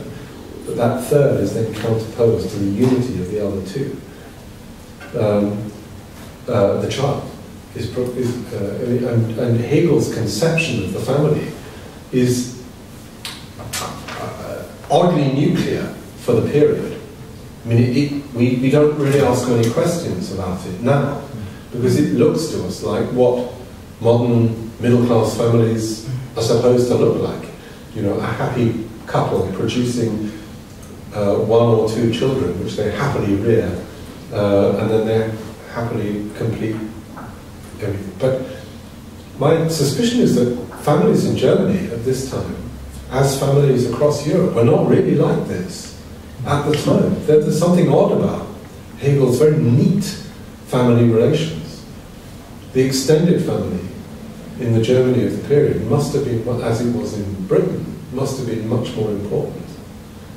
You know, he's really only interested in what we would now call the nuclear family, which is a relatively modern one, could argue in this country, for instance, a large, as a mass phenomenon, a largely post-war phenomenon. Does that suggest his view of these social institutions as quite idealised? I mean, that's a question that I have, you know, because the ideal here has come to pass. So, is it that he's seeing something about the way in which, is he seeing some inner kernel of the way in which the family works? The one possible place where the family does seem to function in terms of its in terms of transfers of rights and what we would call knowledge within it, is a property family. A family that has things to transfer tends to work like this. And it would have done at the time, an aristocratic family in particular, that has maybe title and lands to worry about transferring. So, you know, there were quite specific rules that come into play in an aristocratic family about what happens to various family members when the head of the family dies and headship passes to the next generation. You know, at which point the former wife of the patriarch takes off normally down the garden to live in the dower house, you know. But this is quite stylized. You know, it certainly is in Britain. It's quite stylized. It has very strong specificities. In purely sociological terms, other families and other social strata don't work like this. They don't work nearly as neatly. When there's less to transfer, or less that has a clear legal definition with respect to the state, the interrelations tend to be messier, I suspect. I'm not a sociologist, so this is to a certain extent conjecture. Now, is it therefore that Hegel is presuming, and is that why he is so preoccupied with with the means and possessions that families amass into themselves and then transfer within themselves? Is that what's going on? So that this ideal form, which has a real expression, but my suggestion would be in the period, was probably in a minority of families, but I may be wrong about that. So it's a kind of bourgeois morality, that's one of the criticisms of Hegel, is that the Rechts philosophy in particular is a very strongly bourgeois description. Is there a way of sort of rehabilitating Hegel for the 21st century where our contemporary conceptions of family have become so diffuse? There is a particularly soupy book written about this called The Logic of Love in Hegel's, I can't remember the exact, by two people in a small American university. I find it quite difficult to read. It's sort of, that is true idealism, I think. You know, there's a sort of, it's quite, but it's an attempt to rehabilitate Hegel for the modern world. So they're trying to address, for instance, issues of same-sex relations and single-parent families within a Hegelian logic. I find there's something creepy about it. You know, It means you believe in the Hegelian logic more than you believe in family relations. Judith Butler interested in this issue? I don't think she is. I mean, Judith Butler doesn't really. Butler's not interested in social relations, as far as I can tell. She's interested in political relations. So, for instance, a lot of her work is on the rhetorical effects of legal or political argument around particular arguments, liberatory arguments in particular. But the nuts and bolts of the nitty-gritty of social manifestations of family form and so on, not at all. And she avoids that, in my experience. I can't think of any text that, partly because she's so interested in margins.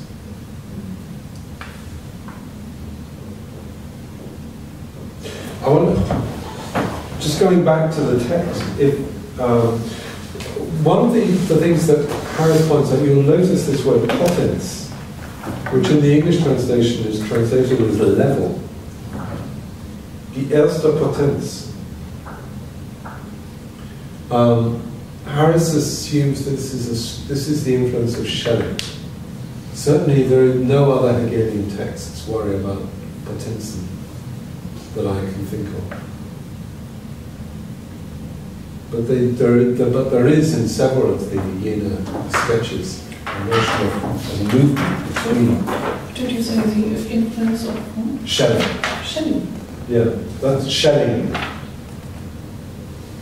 Rather than Shelley, the English poet. Oh, Schelling. Yeah. Schelling. The yeah. German. Yeah. I don't know if Hegel read Shelley. I doubt it.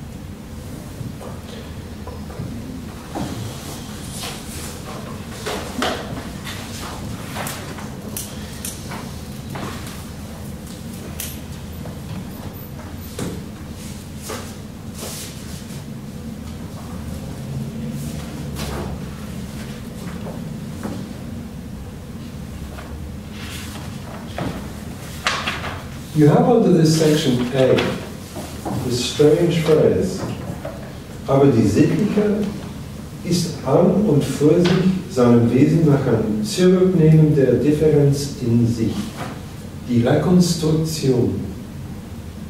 The ethical, the English has the ethical, is inherently by its own essence a resumption of difference into itself, reconstruction. Identity arises out of difference and is essentially negative. Its beingness presupposes the existence of what it cancels. And then, thus this ethical nature is also an unveiling, eine Enthüllung. Ein Auftreten der Allgemeinen gegen das Besondere.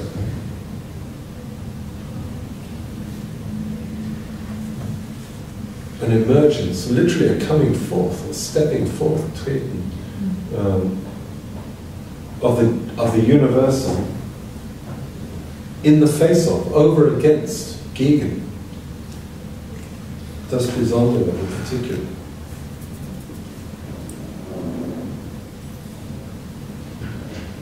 Aber so, dass dieses Auftreten selbst völlig ein Besonderes, das Identische, die absolute Quantität ganz verborgen bleibt.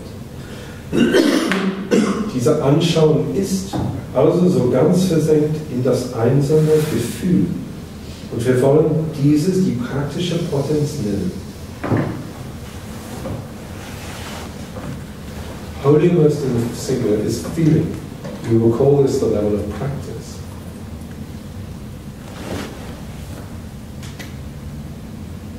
So you weren't happy with level as a translation for potence? So what would you say? I'm not particularly, I mean, I tried to find, I don't know Schelling at all well, so, and therefore I'm not familiar with the Schelling's use of the term potens. Given that these people were all immersed in Aristotle, I wondered if there was a connection between potens and dunamis, Aristotle's term, which is normally translated as potentia in Latin. But I don't know. Well, I don't know Schelling either, but I mean, just from generally, I would say potensis is a Latin version of Mächtigkeit. Dunamis. But I couldn't easily, I didn't look very long, I must admit, but I couldn't find a discussion that came up easily of Schelling's or Hegel's that related dunamis to the German term potens.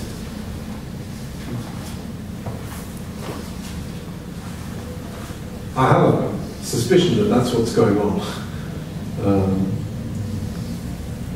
but I'm not sure.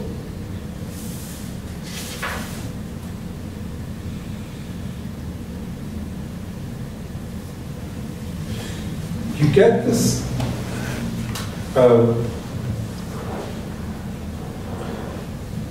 das aufhebende Trennung der Subjektivität und Objektivität geht.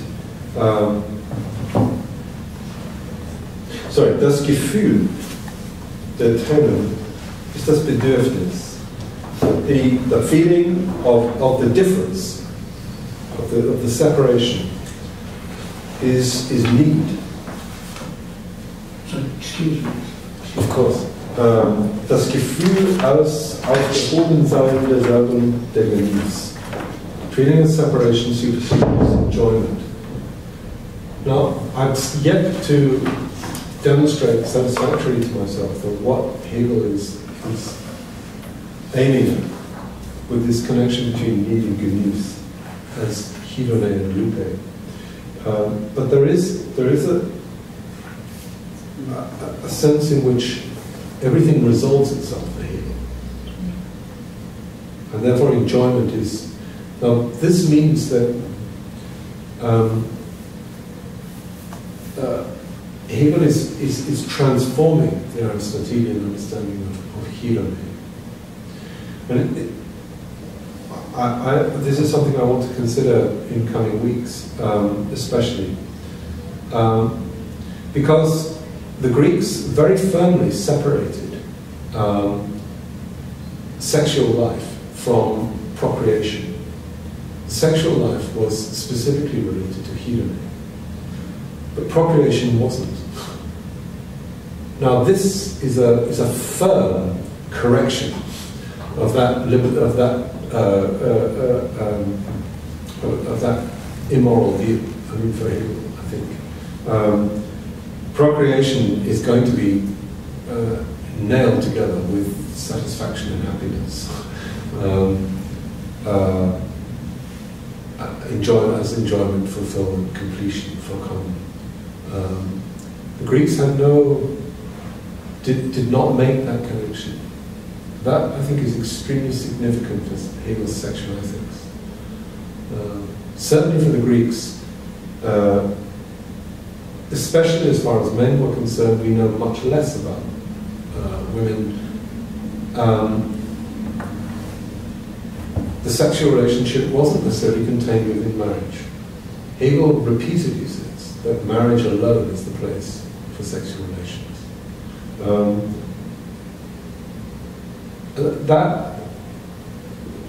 That's where you can see this reworking going on. It's being reworked within a Christian morality.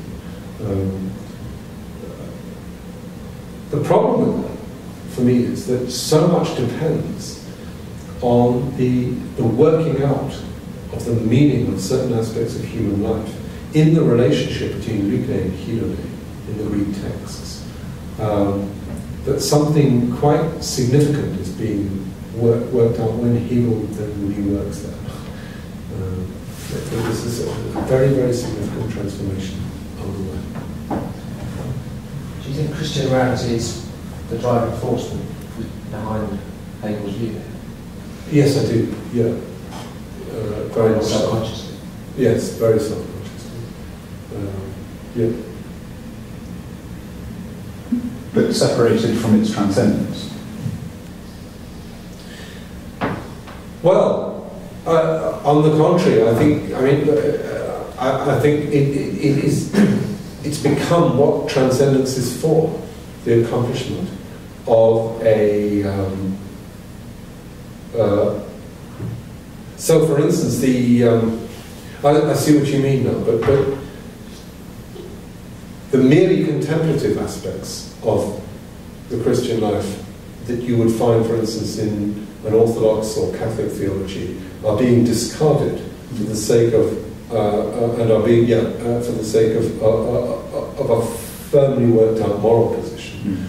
So that the transcendence and morality are being accomplished as the same thing. Is that's what yes, retaining the immanence, as it were, without there being the requisite for heaven or for God. Yes. Yes.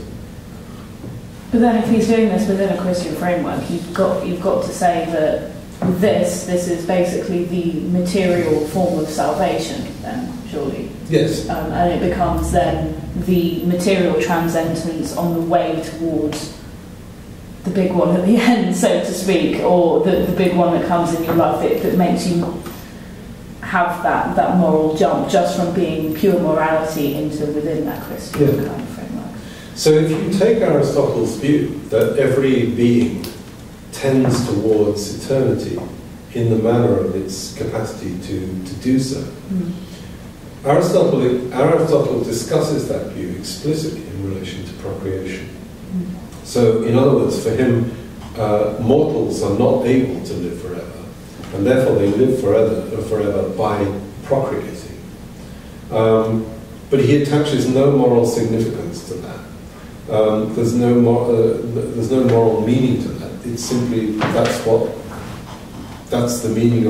that's simply the meaning of procreation. It's not that therefore procreation has to be undertaken in a particular way or under particular terms. That's just the way in which the mortal being goes about mirroring the eternity of the gods and the heavens. Here, however, a very strongly moral significance is given to that. And Hegel has, I've yet to find it again, I need to relocate it, but some quite strong statements about the importance, for instance, of marriage becoming monogamous, historically, for fundamental transition in labour relations, and therefore enabling a certain kind of set of social relations to arise.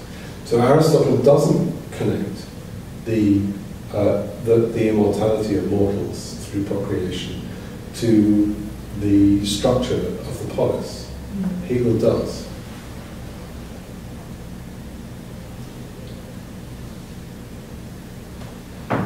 Now, one of the things that interests me, particularly with people like Butler turning toward the interpretation of Hegel, is that Butler represents the coming apart of that Hegelian morality,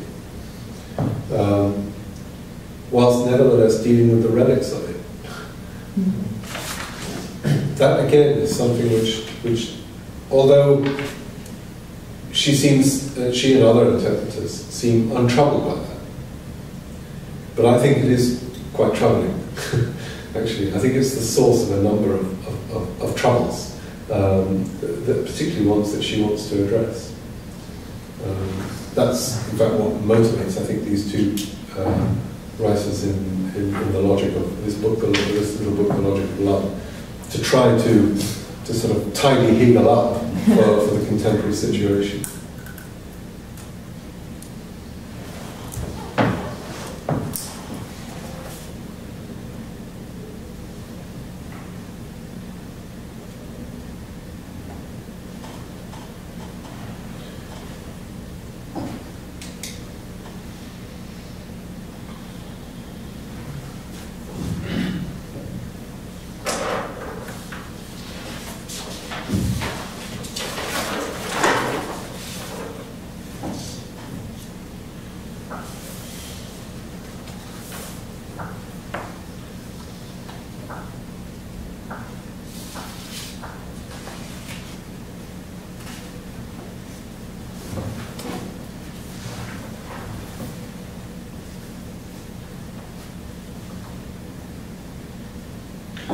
Does Butler see Hegel as affirming a sort of bourgeois hegemony in relation to the family? I don't think Butler discusses Hegel into Hegel's. Not indeed. I can't think that she discusses Hegel's understanding of the family in detail. She alludes to it. She touches on it, and sees Hegel, I think, as essentially maintaining a notion of the patriarchal family, which I think he does. I don't think you can get around that. One or two other feminist writers have been much more explicit in asking questions about Hegel's relation to the patriarchal family. And it's very explicit, for instance, in the Rechts philosophy, where he does assign women to the hearth and men to civil society.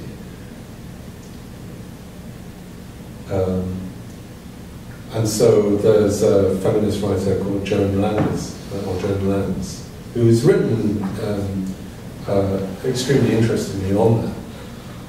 And she, if I remember rightly, but I haven't got it at the top of my head, I think she makes the point, again, quite correctly, that although Hegel does that, there is no particular reason why it's necessary to assign, he never provides a reason why it's necessary to assign a particular gender role to a particular role within the family. And therefore it is conceivable that within the family those gender roles could be reversed. What is more problematic from a Hegelian point of view, perhaps, but again I haven't seen anyone discuss it, is whether those roles could be combined within either for one or within each of the family apartments. I don't suppose he had imagined such a thing as universal suffrage, though, so there's sort of historical development which would completely require a sort of revision of this idea of the roles. No, and I think one point that needs to be made is that critique of Hegel itself, without really being self-consciously aware of it, is also a strong valorization or revalorization of the value of the hearth and the civil society. Hegel seems to think that they're equal. From the perspective of, let's say, 1970s, 1980s feminism, they're not. But this is a time when women are very strongly, or when feminist voices are very strongly making a bid for women to enter the workplace with equal rights to men.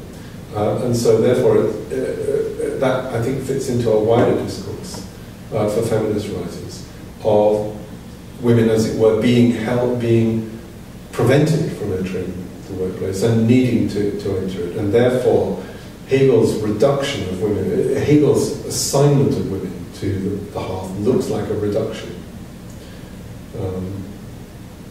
Difficult to avoid the fact that it is,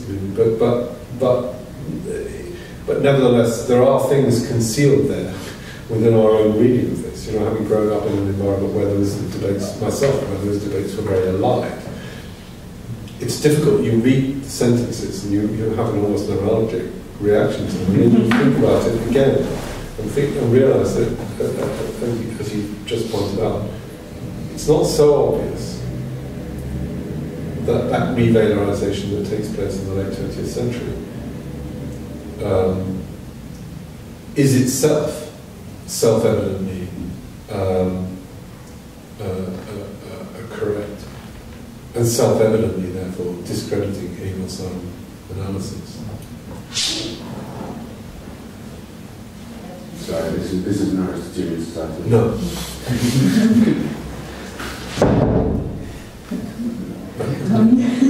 Aristotelian society.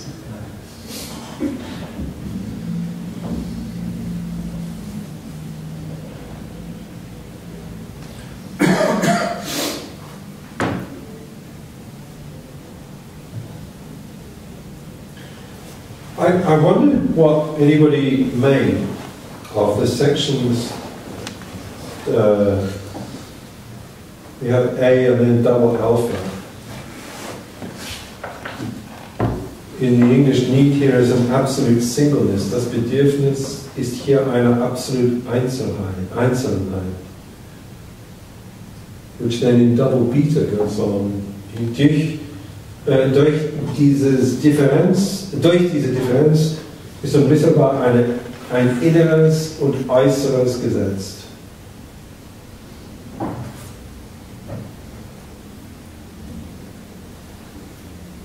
Und dies Äußere schlechthin bestimmt, durch der Bestimmtheit des Gefühls, Essbares, Trinkbares.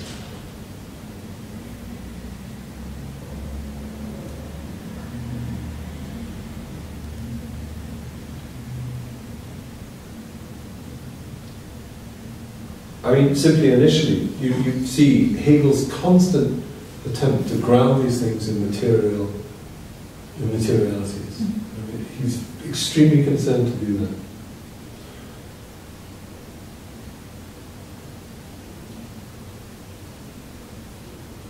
Is this for them basically suggesting that the move from sort of initial impulse to do something or to work or to act upon an object, and that initial thing being sort of annihilation, moving then towards what he calls the ethical life, is he grounds this therefore, because it's material, he says, well therefore it's also temporal. So he also has a concept of aligning space and time together and saying, well, the move comes from not just looking at an object and thinking, well, this is my immediate need, therefore I will annihilate it, as in drink the coffee. It's it's then sort of saying that by thinking temporally a few steps ahead, that's how you get to the kernel of what forms relationships. And it's to do with the way you see the now and the possibility. Yeah.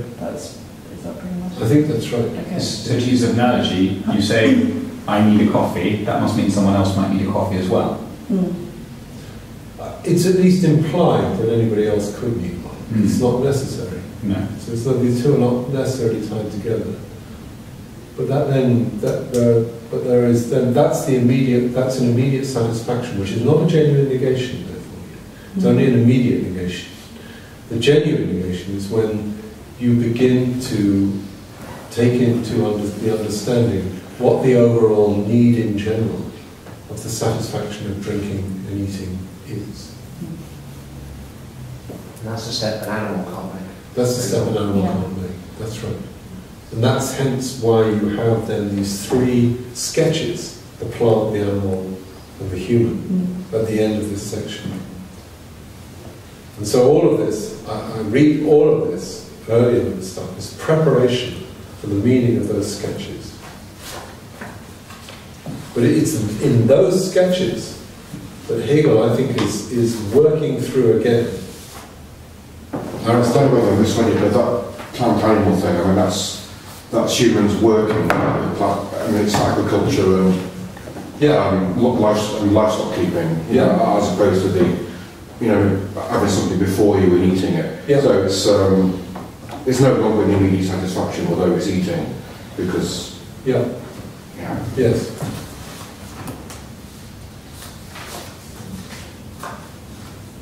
But in each case, each thing, in doing what it does, naturally, is at the same time satisfying the concept and being subsumed under the concept, because it can go no further. So the question, the plant cannot transcend at all.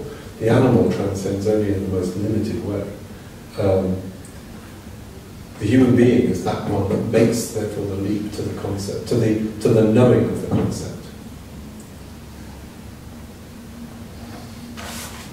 And that would basically be the reason why he inverts what we would assume to be concept as universal and or intuition as the particular. Yes. Because it then means that you have to have this sense of immediacy first in order to come to the agreement that everyone is universal in that sense, and that they all start out with a sense of immediacy and think upwards towards something else. Yes. So you can't have, the concept has to be a very particular thing, because you're then getting into the particulars of agriculture and livestock keeping. Yeah. And so the same singular concept is manifesting itself in every intuition. Yeah.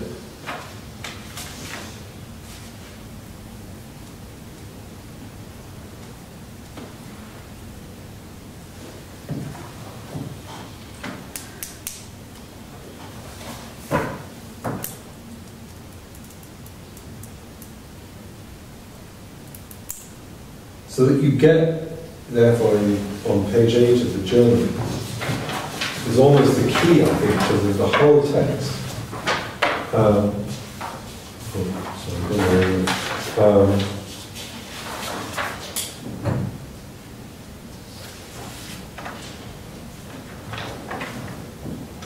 Es ist im Arbeiten die Differenz der Begierde und des Genusses gesetzt. I don't know the English is, but it's in work that the difference of immediate desire, the merely appetitive, and satisfaction is settled, is worked out.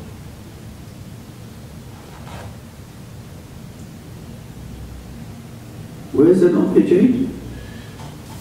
I'm trying to find it. It's 12 lines down from the top. Oh, thank you. Yeah, there it is.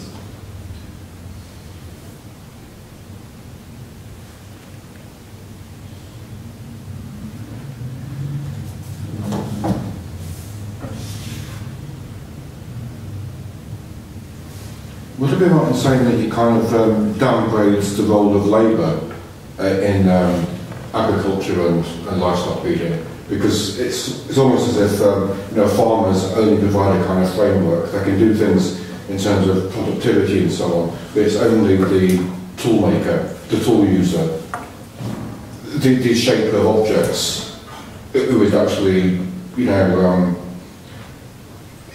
a proper kind of, self-transcending. I'm not sure, actually. I mean, a number of different commentators have interpreted these passages in different ways. There is, for instance, there's quite an ambiguous discussion about the relationship of, the character of the machine, both here and in other passages from this period. He's anxious about this. He's trying to find, and he was reading Adam Smith at the time, or at least reading German digests of Adam Smith and others of the English political economists at the time, and there are explicit references to Adam Smith in some of the other texts. He's concerned. There are some quite strong statements in some of the other sketches about the degrading situation that, for instance, the large-scale manufacturing reduces the workers in the factories too. All of that is to be fitted into this understanding in a way, but he thinks that there's certainly an anxiety for him that, and I think that's what he's trying to account for in this notion of leveling off. That, as it were, being on the way to a bourgeois economy is an ambiguous thing. It's not.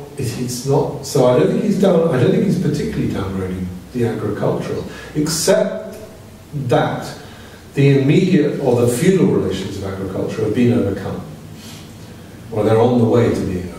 Because, as several commentators point out, in the Germany of the time, they haven't been overcome. I think that's Marx's point about those discussions that Marx has about the meaning of Germany. Why is Germany so important philosophically?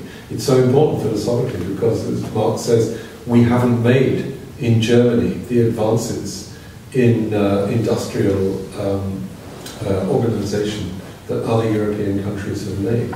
And therefore we were reduced to making them in thought.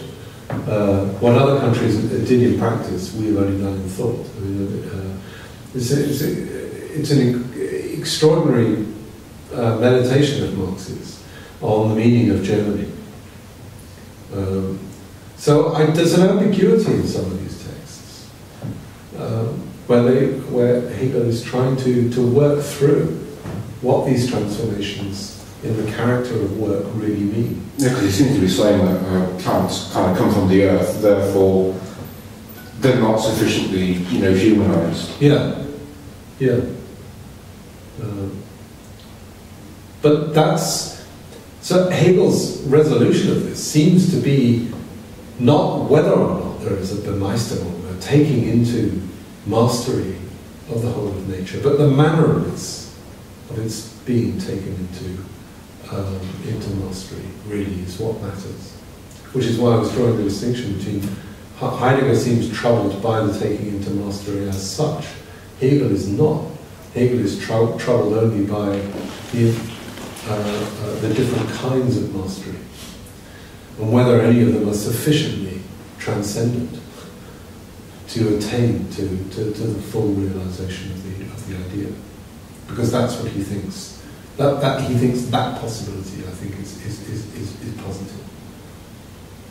I don't know if that's how others have. If that resonates for you.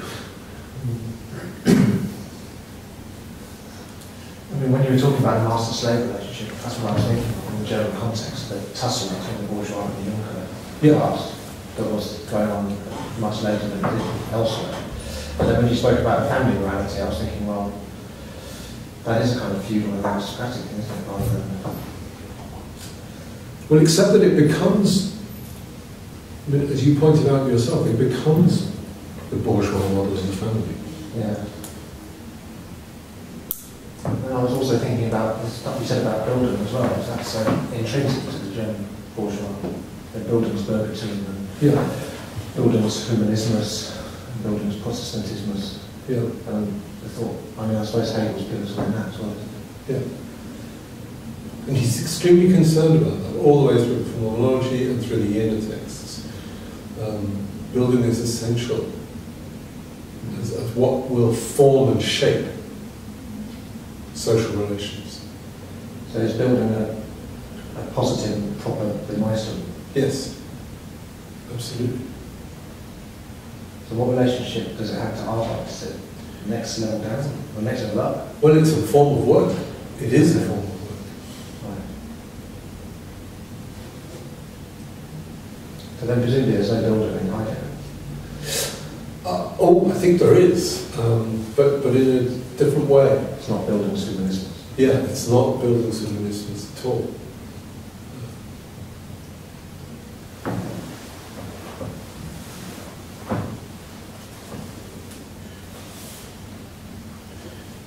We have 10 more minutes. Are we doing it until 6 o'clock now? Is it? Sorry, should we have stopped? 5:30. I'm so sorry. I'm completely. For some reason or other, I'm making you all work too hard. We should stop. Hegel is very contemporary afterwards. That actually explains why I thought I delivered the paper rather more quickly than I had expected. My apologies for adding to the next time, does somebody have the schema? Yeah.